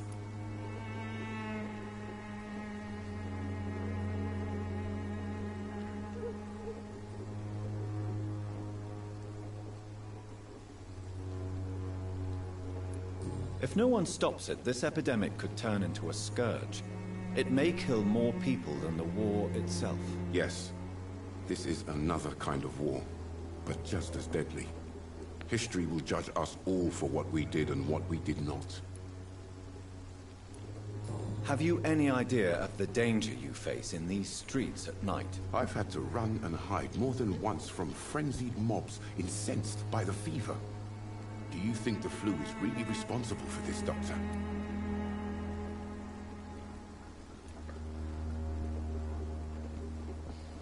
I must confess, some of my rational views have been shaken by recent events. I'll remember to stay away from the district's roughest streets then. What is a journalist doing in this borough after sunset? He goes where none of his colleagues would dare to go, to inform the country. So you risk your life to reveal the truth. I saw many reporters do the same during the war. Whitechapel is the crucible of so many untold stories and tragedies. I want people to know them.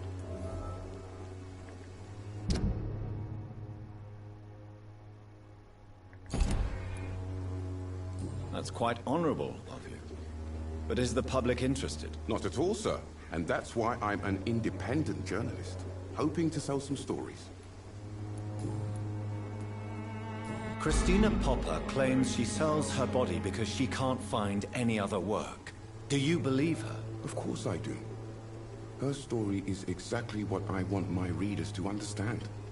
We live in an intolerant and divided nation. Do you think things will ever change, Mr. Darby? I believe the situation can only improve. And now that women can vote, I'm convinced things will change.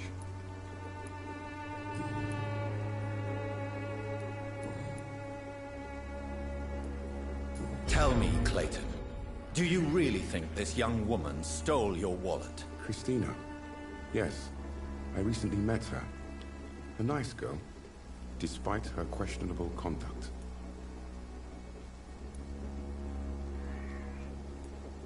How exactly did you meet Christina? During my investigation, I offered my hotel room to her to rest and get away from the street. And what happened? The next morning, my wallet and my watch had disappeared. I suppose that's what you get for being a good Samaritan.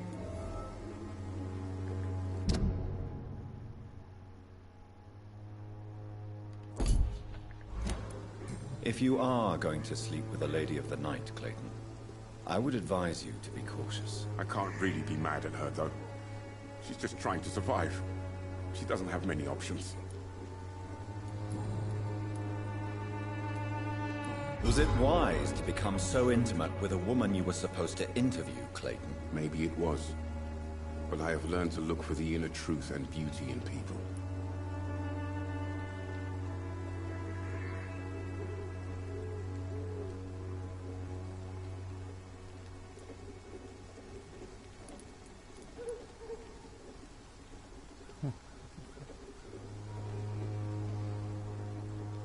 Do you need assistance? That would be nice of you, Doctor. Who knows what I may have caught during my investigation. I will see you later. Was it wise to become so intimate with a woman you were supposed to interview, Clayton? Maybe it was. But I have learned to look for the inner truth and beauty in people.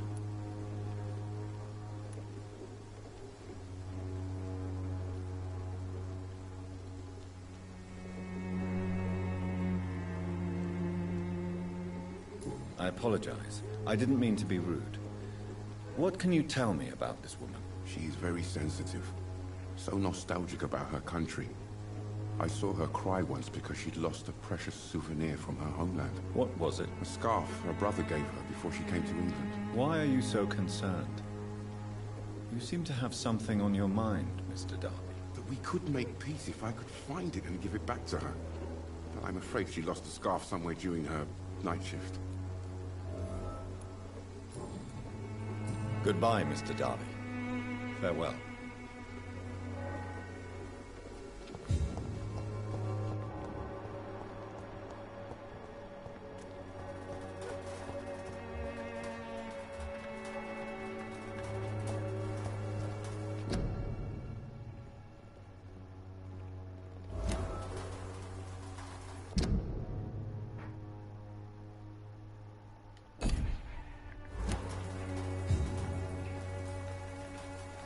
Good evening, miss. I'm Dr. Reed. I'd like to ask you a few questions. I know what you're thinking. A tall stranger who meets a girl in the street at night. It reeks of the penny dreadfuls. But I mean you no harm, truly.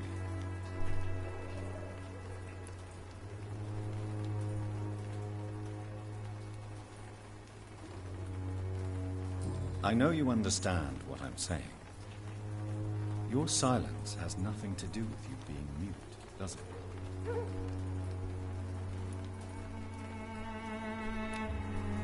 You don't seem to need my medical attention for now.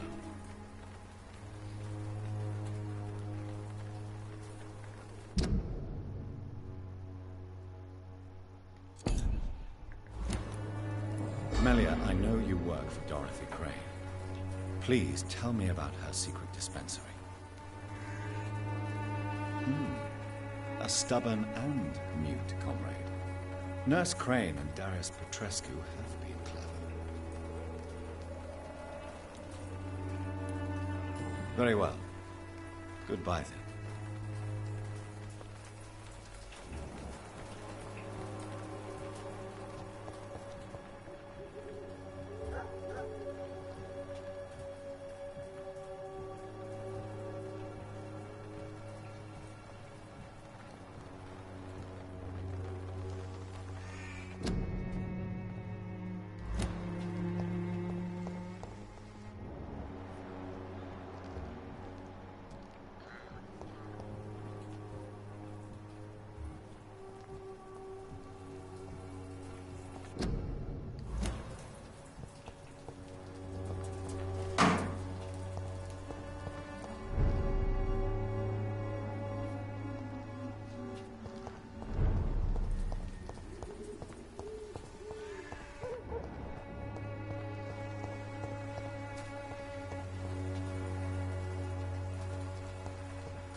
Что за дела, блин?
I'm cheap and I'm clean, I promise.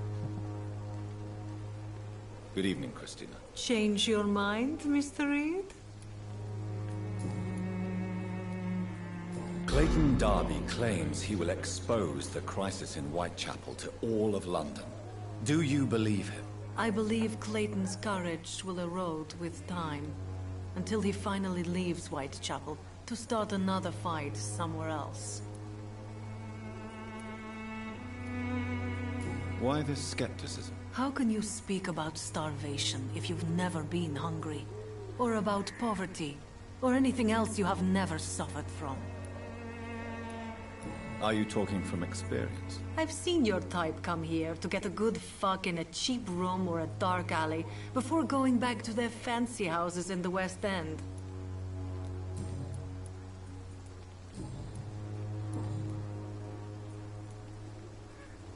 Did you steal Clayton Darby's wallet?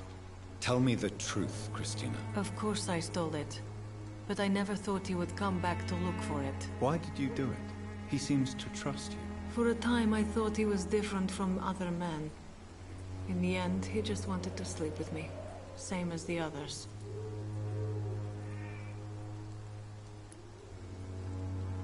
Perhaps Clayton is different. Maybe you two should talk. A conversation couldn't hurt. I know what I am and what people call me. I sleep with men for money. If I can accept that, why can't he? No. My future is with the ones I love, not with Clayton Darby. The ones you love? The money you stole is not for you, then? My brother is still in our hometown in Romania. I am the only one who can buy him a ticket to England.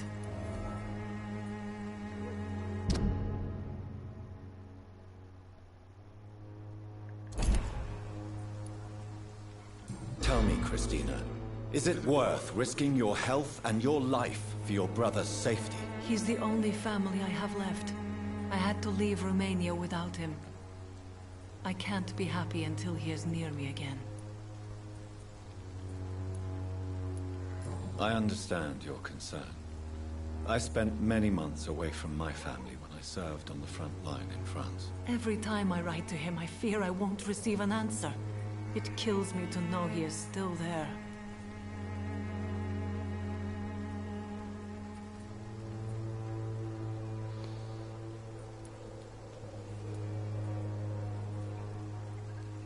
But what about your life, Christina? Are you so worried about your brother's survival that you'll risk your own? You think you know it all because you fought in the war. But my brother is no soldier. I know.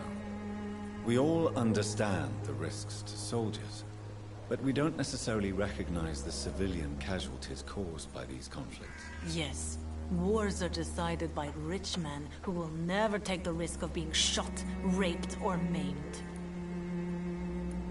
Does your brother know what you do to earn the money to bring him here? Don't be simple, of course not. And he must never know.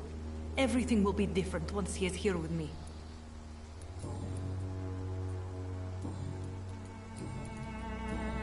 Goodbye, miss.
This could be the box Lewis thought he lost. There's a letter inside.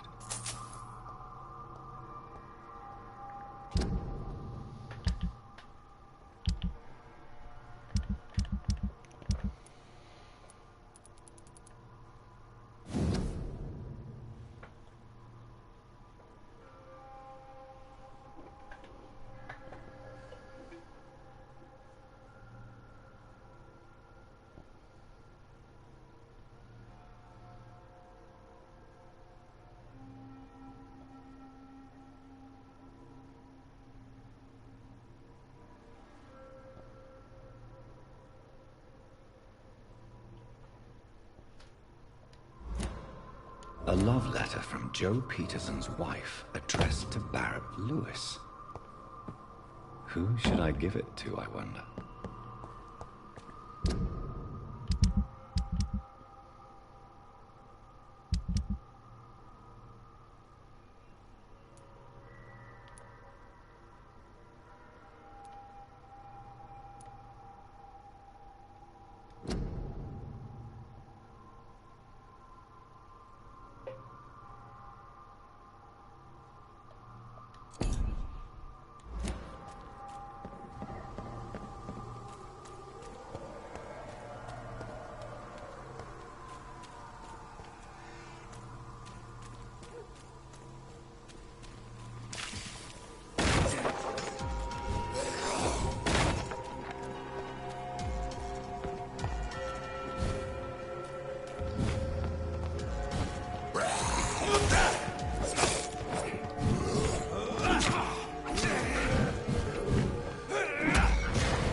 pay one way or another. Please, Joe.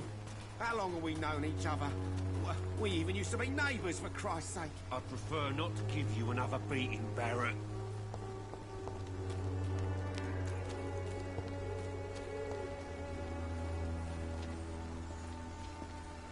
Fancy buying something, sir? You never lose your folk. I found this box in an abandoned building nearby. I believe it belongs to you. Let's have a look. Yeah, this is mine. So, you faced those loons that roam around there. Extraordinary. I suppose I was lucky. Luck is a commodity round here. Yours should be properly rewarded. About this package, it's not just tools and trinkets, is it? I want to be rude or anything after your kind gesture, but it's none of your business.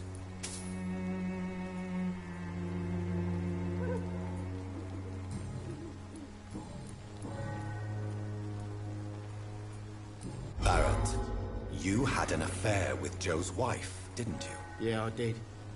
She's the only woman I loved. My first regret is that she stayed with Joe after Harry was born. The second is I never shed a tear when she died. Do you mean you're Harry's father? No one will ever know for sure. And it's better that way. And I don't believe I'd have been all that bad as a dad. Did you ever try talking to Joe? Never. But I suspected he knew everything, even without knowing it. And he decided to make me pay in his own way.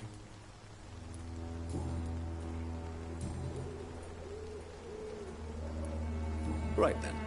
Show me.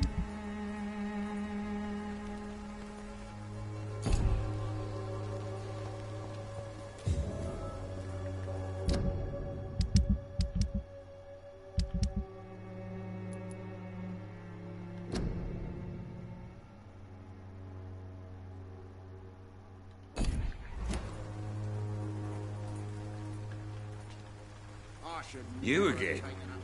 What do you want this time?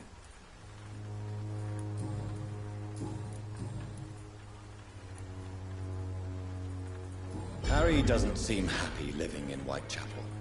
Why did you make him come here? I've always put my son's interests above everything else, whatever he may think. Our house is small but affordable. The walls are thin, but the door is solid. You really love your son, don't you, Mr. Peterson? He's my pride and joy. Even if he hates me for the choices I make and pushes me buttons more than he should.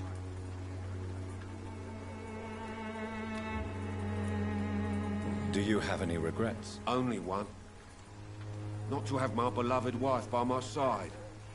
She died when Harry was little. My sweet Jane.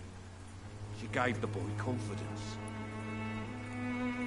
Since the criminal nature of your job means you could be arrested, are you not afraid of what would happen to your boy if you were? No one will ever take my son away from me.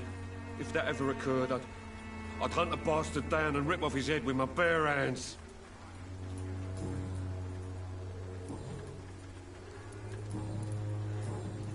Goodbye, Mr. Peterson.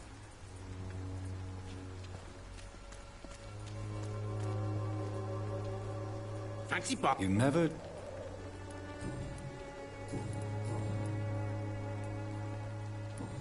Goodbye for now, Mr.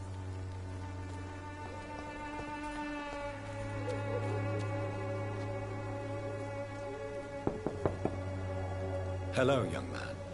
It's me again. May I come in? I told you before. I don't think my father would agree with that. All right.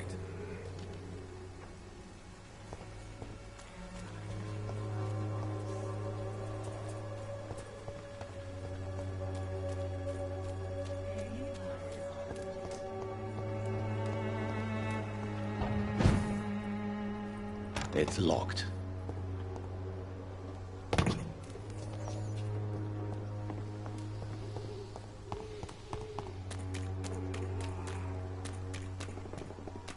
You're late. Where's my money? This district seems to get uglier every year.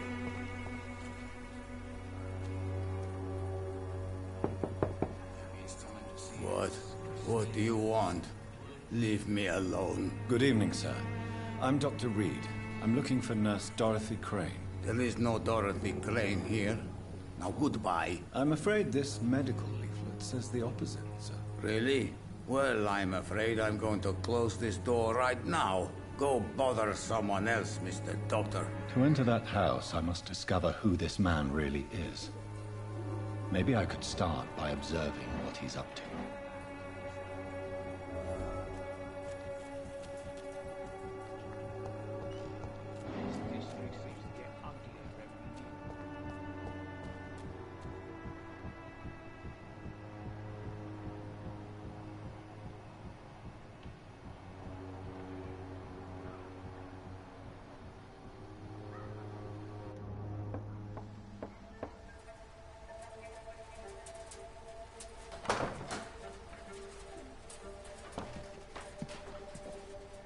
A strange man was at the door with a pass for our medical facility. I refused him entry.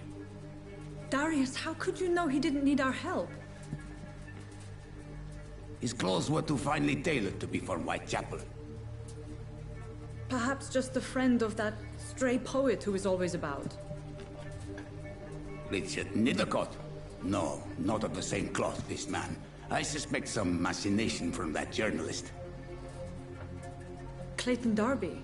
Is he still asking questions?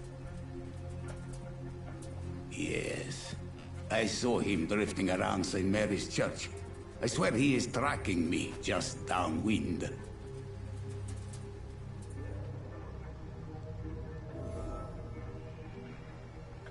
I must...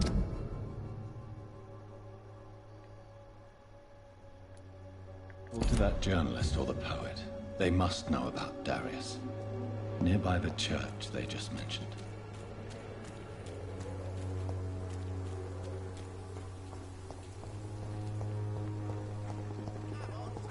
Don't be afraid. Cheap price, good quality. Come on, take a look. There is no protection against malevolence and trickery. You are blinded by your... Good evening, Doctor. Can I help you?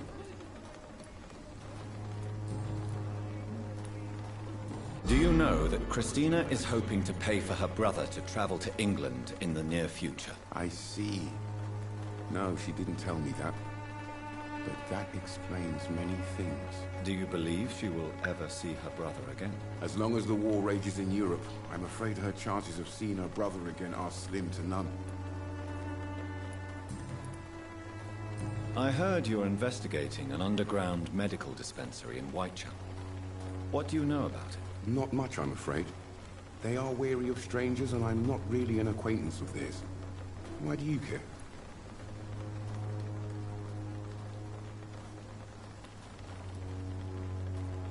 I'm a doctor, Mr. Darby. I care about everything involving public health and this epidemic. Are you sure you're not just concerned about the repercussions that a scandal involving a certain Nurse Crane from the Pembroke Hospital would bring? Without a doubt, you are a damn fine journalist, Mr. Darby. What do you know of her accomplice, a man named Darius? I don't know much about the man.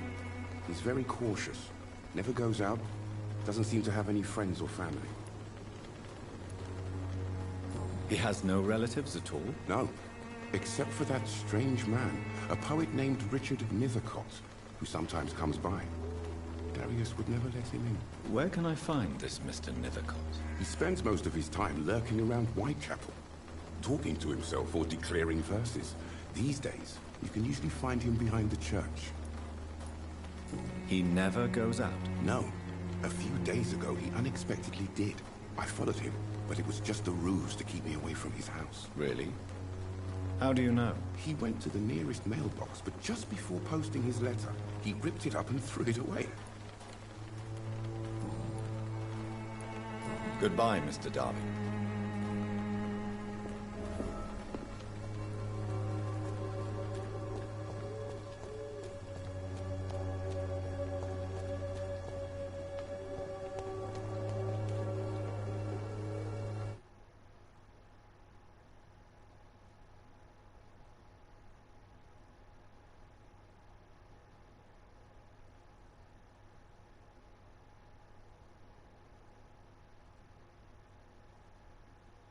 Good evening, Christina. Change your mind, Mr. Reed?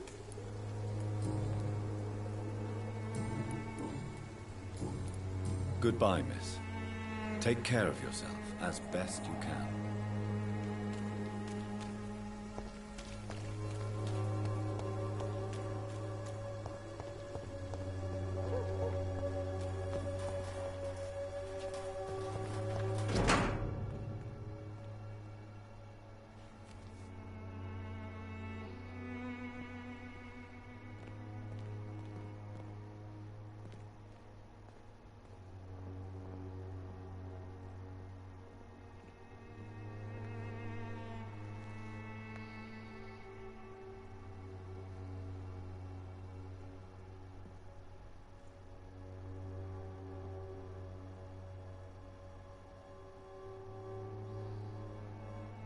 The content of Darius' letter to his children could give me more leverage to enter.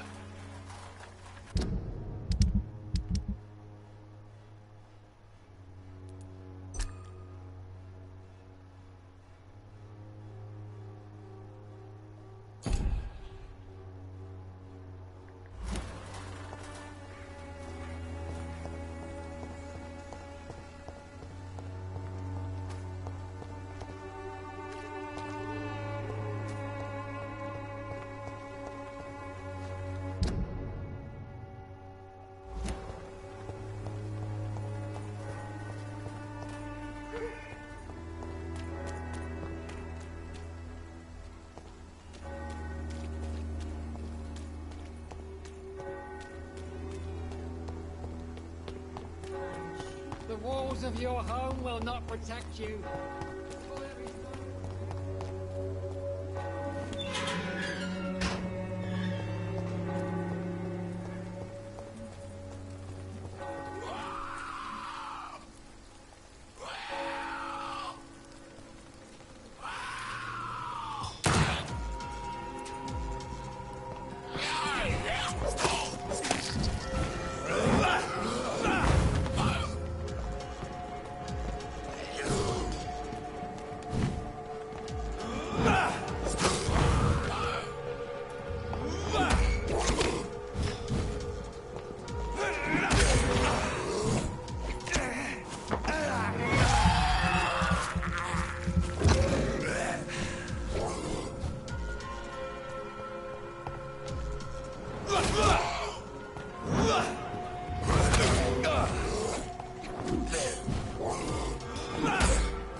An angel made flesh, I tell you.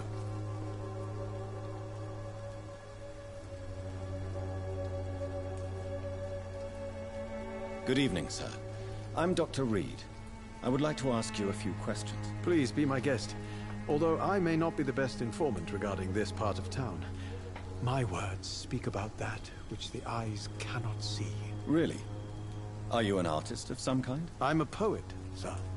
Richard Nethercott, at your service.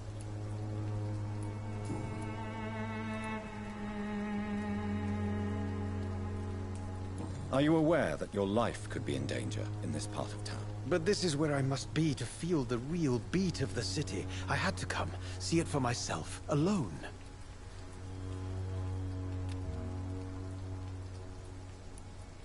If some misfortune came upon you, who would be here to help you? Well, you, for a start, my dear doctor. I understand your need for solitude, but it's not safe around here. I don't care. I don't have many friends, Doctor, and my family despises me. May I ask what you're doing at this hour of night, sir? Do you live here? Not at all. I'm just enjoying the pleasure of a quiet walk. Though night talks are always preferable, if you ask me. Especially with strangers. But are you not afraid of the epidemic? Oh, why should I? I see some equity in the Spanish flu. No flesh should be saved, say the scriptures. Good or evil, rich or poor, all are equal in the eyes of the flu. If you say so. But as a physician in a time of epidemic, I must caution you to avoid unnecessary exposure, sir. Thank you, Doctor. But we both know the seeker of truth has to go boldly where the weak dare not. What are your thoughts on the terrible situation in this city? Terrible, you say? No. Of course, the death of so many innocents is a tragedy. But the scourge has not been all bad for the city. Oh, no, sir. What are you talking about? Do you remember London before the flu? Noisy, cacophonic, quiet nowhere to be found. And now, listen to this oddly peaceful silence.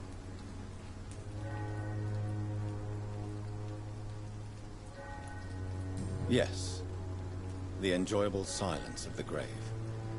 You have a unique perspective on the situation, I must admit. Most people fail to understand my perspective. I don't blame them. But how could I call myself a poet if I veiled my feelings?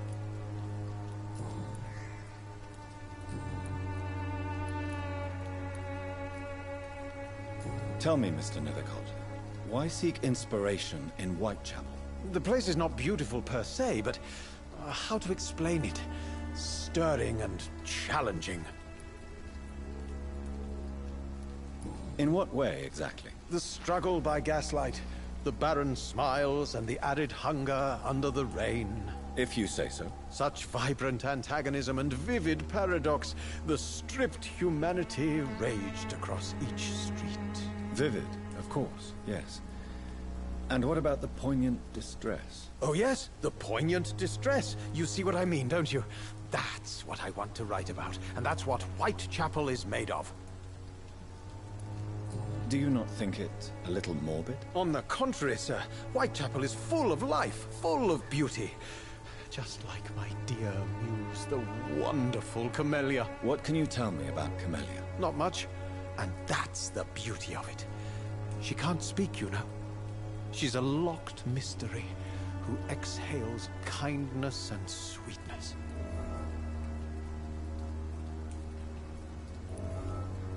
And have you ever tried to learn more about her? Where she lives? How she survives? Whom she may know? Maybe I prefer she remains an enigma. Reality can be so dull, don't you think? Perhaps you're just afraid to find out the truth about your muse. One day, perhaps, I'll ask her to come with me. But will she still be my wild flower of Whitechapel if she moves uptown?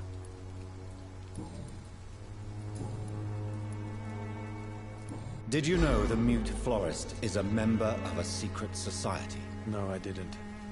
But I thank you for this information, sir. For it only enriches the mystery surrounding the precious Camellia.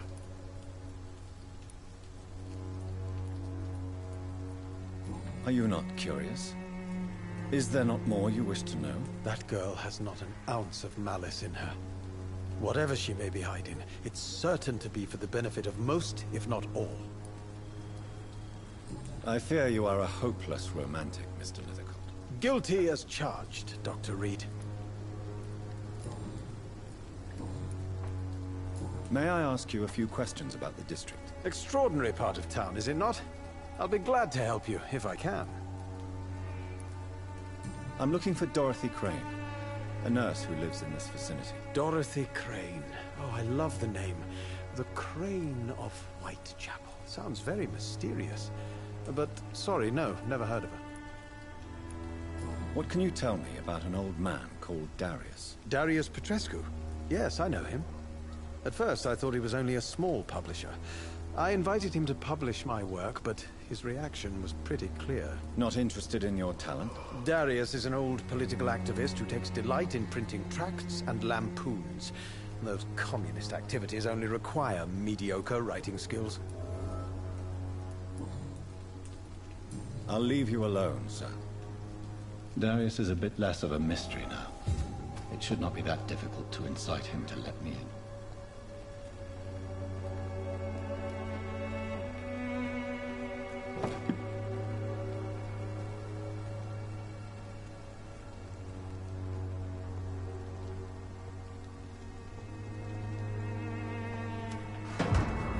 Some of us come to this world already.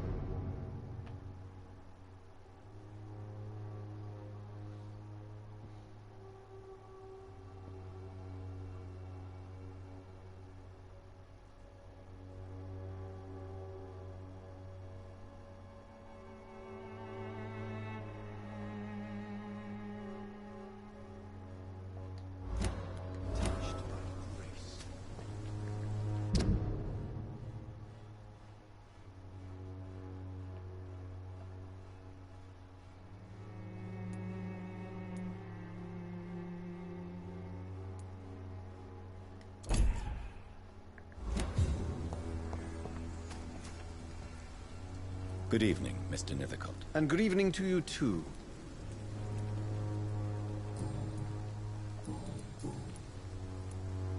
You don't really make a living from your scribblings, do you, Richard? No, sir, I don't. I work so hard.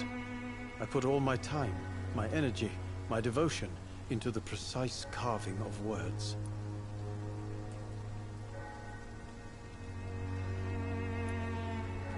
Still, you don't seem to suffer from poverty. With thanks to my parents, actually. I'm afraid I would not be able to live on my own without their help. You seem embarrassed. Someday I hope to proudly offer my first publication to my parents. Until that day, I'll remain the failure of a son they have to support.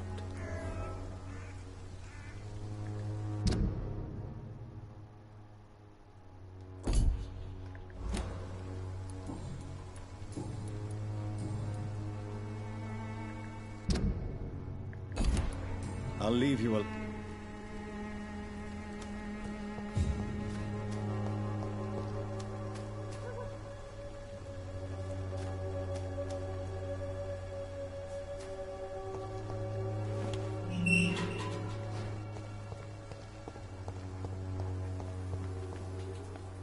Hello again, miss.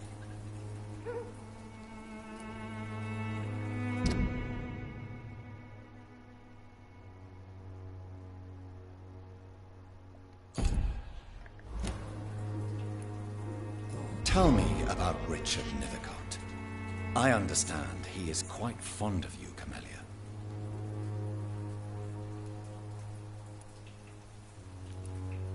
I know you understand what I'm saying.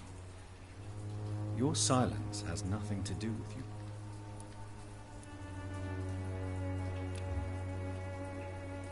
You don't seem to need my... Very well.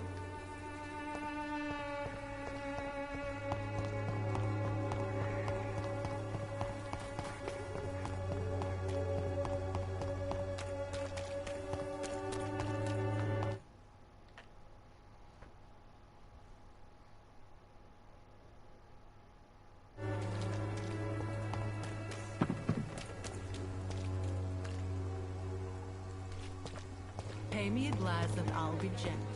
Pay me a... You pay for peace of mind. Can't you just look the other way this week, Joe?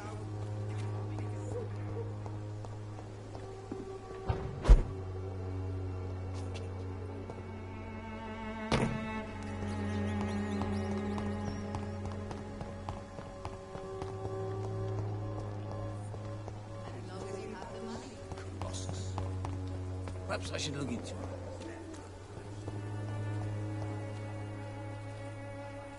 Maybe it's time to see if this Mr. Petrescu, just 1 minute, please. You again? Go away.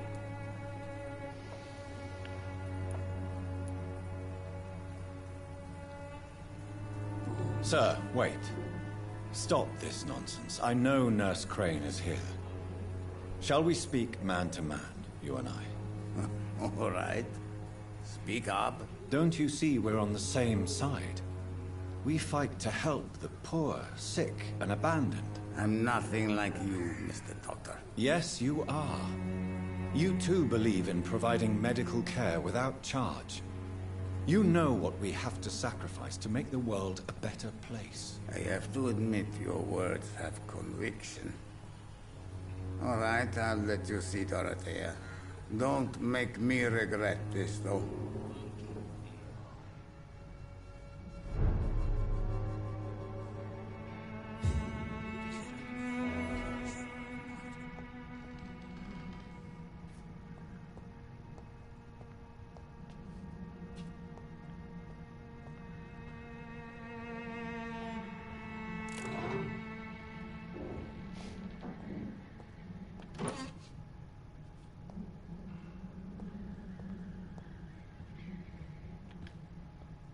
If you want to talk to Dorothea, you must go across the courtyard and take the stairs. We've not been formally introduced. May I ask your name and occupation, sir? I am Darius Petrescu.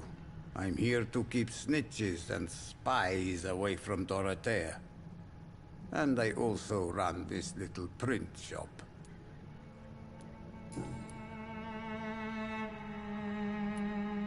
So Dorothy's real name is not Crane? Like myself and many people in this area.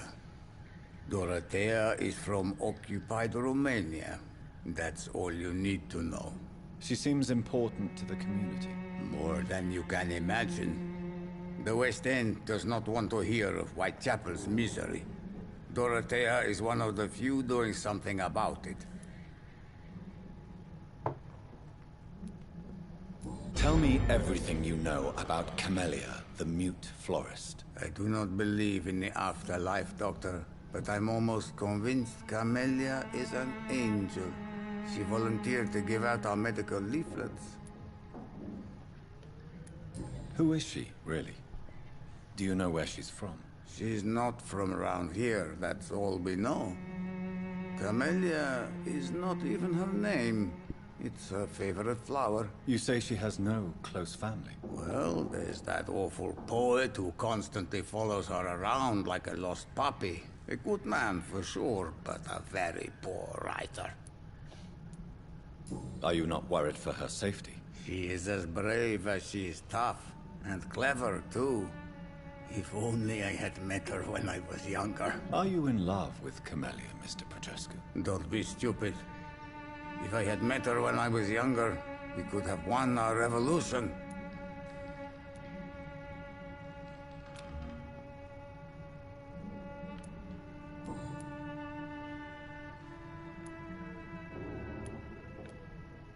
Tell me everything you... I do not believe...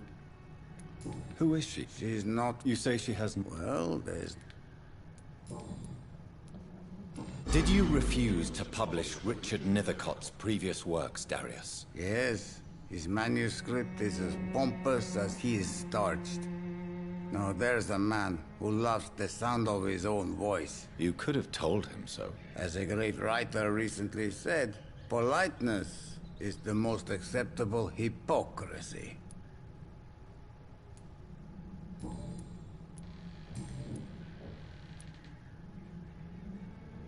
Do you have any family left, Mr. Petrescu?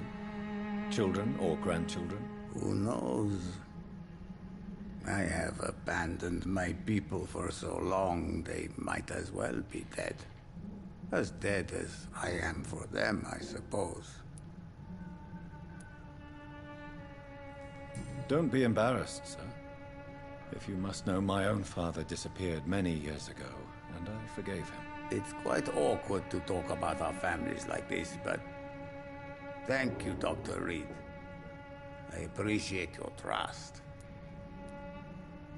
This war won't last forever. Did you ever think of returning to your country now it's free? No. I have taught strength and determination to my sons and daughters. I'm an old, dying man who only has memories of better times to cherish. I know you fought for your country when it was occupied, Darius. Tell me more about it. I know my days are numbered, and I know I won't see my homeland again. But I fought for Romania all my life, and I will until my last breath. But Romania escaped the grasp of the Austro-Hungarian Empire. It's a free country again. It is not the country I fought for. My homeland is not appeased, Doctor. And I still see a dark future ahead for my people. How did you meet Nurse Crane, Darius? Why does she trust you? I'm her oldest friend in England. Dorothea and I share many ideas about this country and about the country we left. You mean occupied Romania, don't you? Even if not directly, I fought against your enemies. Really? Then perhaps you have more in common with Dorothea than meets the eye, Dr. Reed.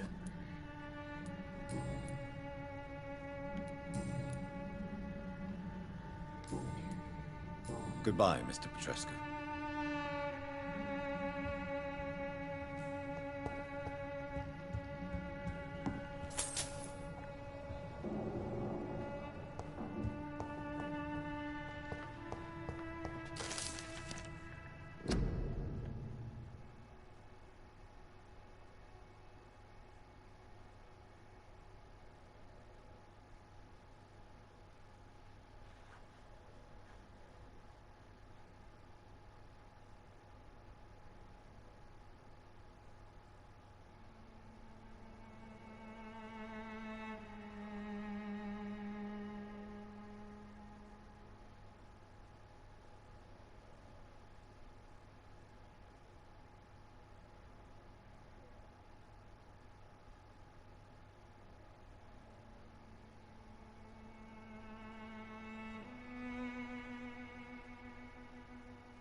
need help!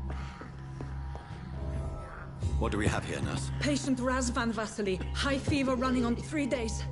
Complaints of dizziness, muscle aches, and head pain. Diagnosed with influenza. Treatment? Aspirin and salicin for the fever and discomfort. Liquids for dehydration, but he's having trouble keeping even water down.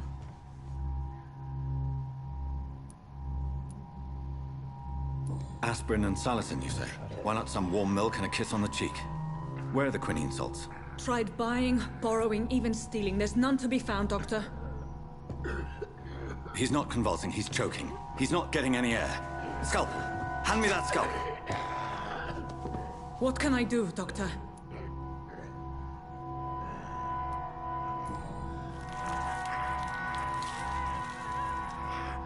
I need to perform a tracheostomy. Short pipe. That rubber tube will do. We're going to cut a passage for air through the neck. Yes, Doctor. He's breathing again, but he's coughing up blood. Internal hemorrhaging. I need to make another incision into the chest cavity to drain the fluids from the lung. Prepare another tube. A thoracostomy? Doctor, we've nothing to fight the infection. We need an aseptic environment. Right then, Nurse Crane. What do you suggest we do? I've no idea. I'm not the doctor. Time is of the essence. We need to perform a thoracic drain. Yes, Doctor.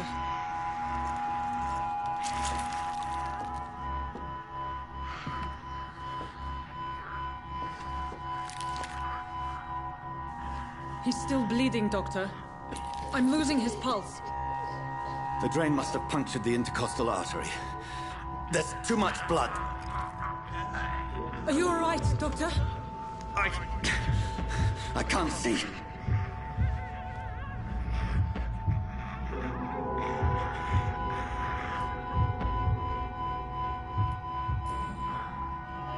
I must first suture the artery. Find the wound. The source of the blood. Needle and thread, Doctor. Good. The stitches are holding.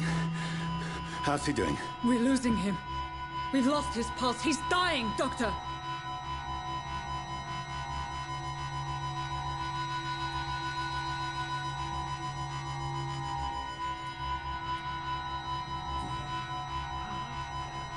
A dose of epinephrine, now. Yes, Doctor.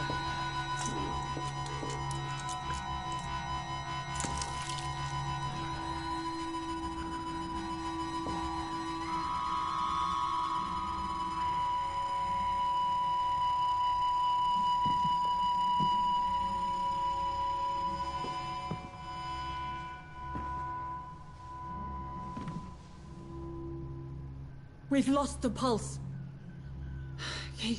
He's gone, Doctor. Nurse, we did everything we could. Truly? Everything you could? Is that how you'll report this in your log? Is this how the war went? Piling up one poor corpse beside the next? This was not an influenza-induced seizure. I've never seen symptoms like these on the continent. Neither have I. But the previous symptoms leading up to this attack were the same, indistinguishable from the epidemic. No. There was something more vile in these reactions. Something primitive. There have been numerous reports of mental breakdowns caused by the fever that accompanies the flu itself, Doctor. Yes, but... I'd best take some samples of the blood for analysis.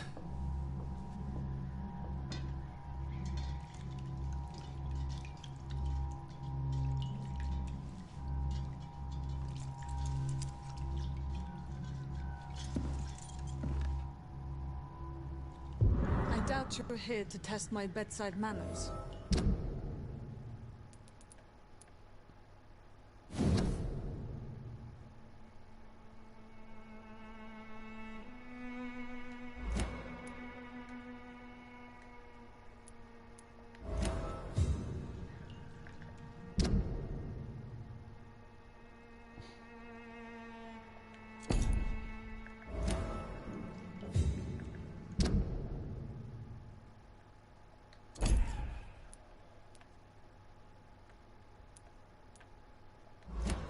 To what do I owe this courtesy? I suspect it was more than intuition alone that led you to us. So, how might I be of service, Dr. Reed?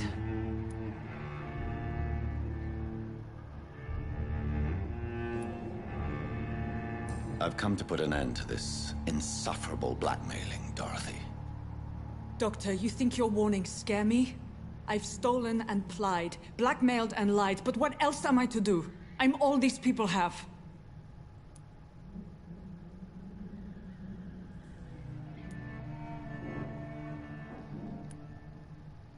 So, the end justifies the means. Is that your defense? I know you're kind, Doctor. Just another fine-heeled, silver-spooned gentleman who was given the world on a platter. You know nothing of poverty. Nothing of the shame, the hunger, the loneliness. Dr. Swansea is a sensible and honest man. He wouldn't have refused your friend's care at Pembroke. It's easy for you to say, Doctor. These people cannot go to the police, nor to the hospital. They don't even speak English. They depend on me for everything. But why Lady Ashbury? Why her, of all people? She's pristine and proper, all right. But that she-wolf in sheep's clothing murders the poor for sport. I have her where she belongs, and I'll milk her for all she's got.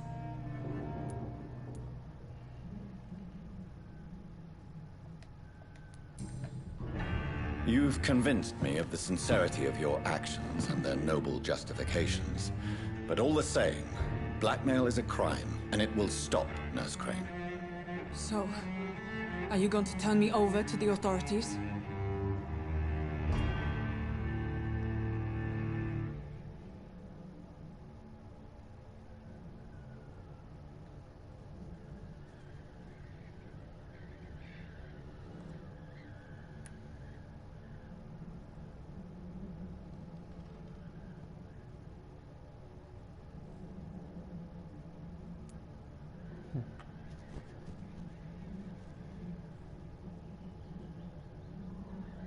$5000.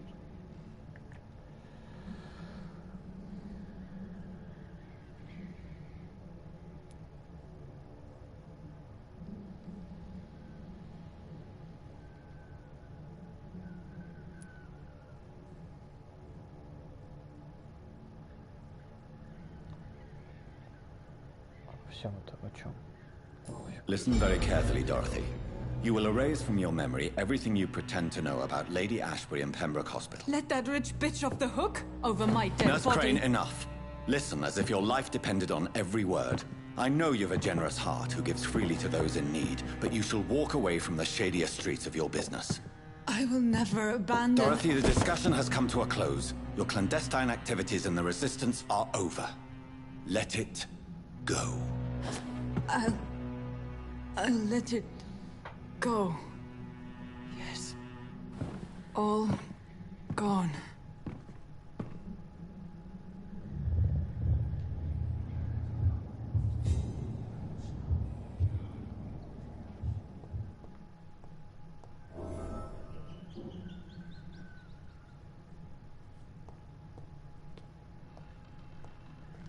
Типа, если пощадить, то он останется здесь. It's locked.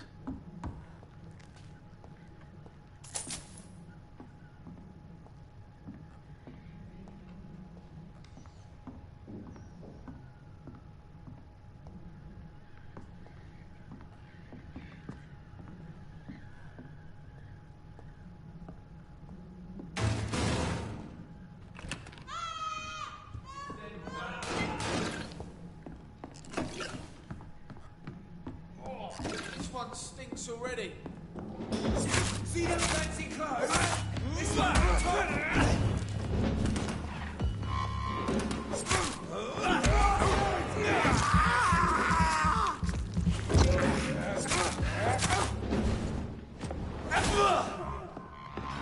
Eat this!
Human!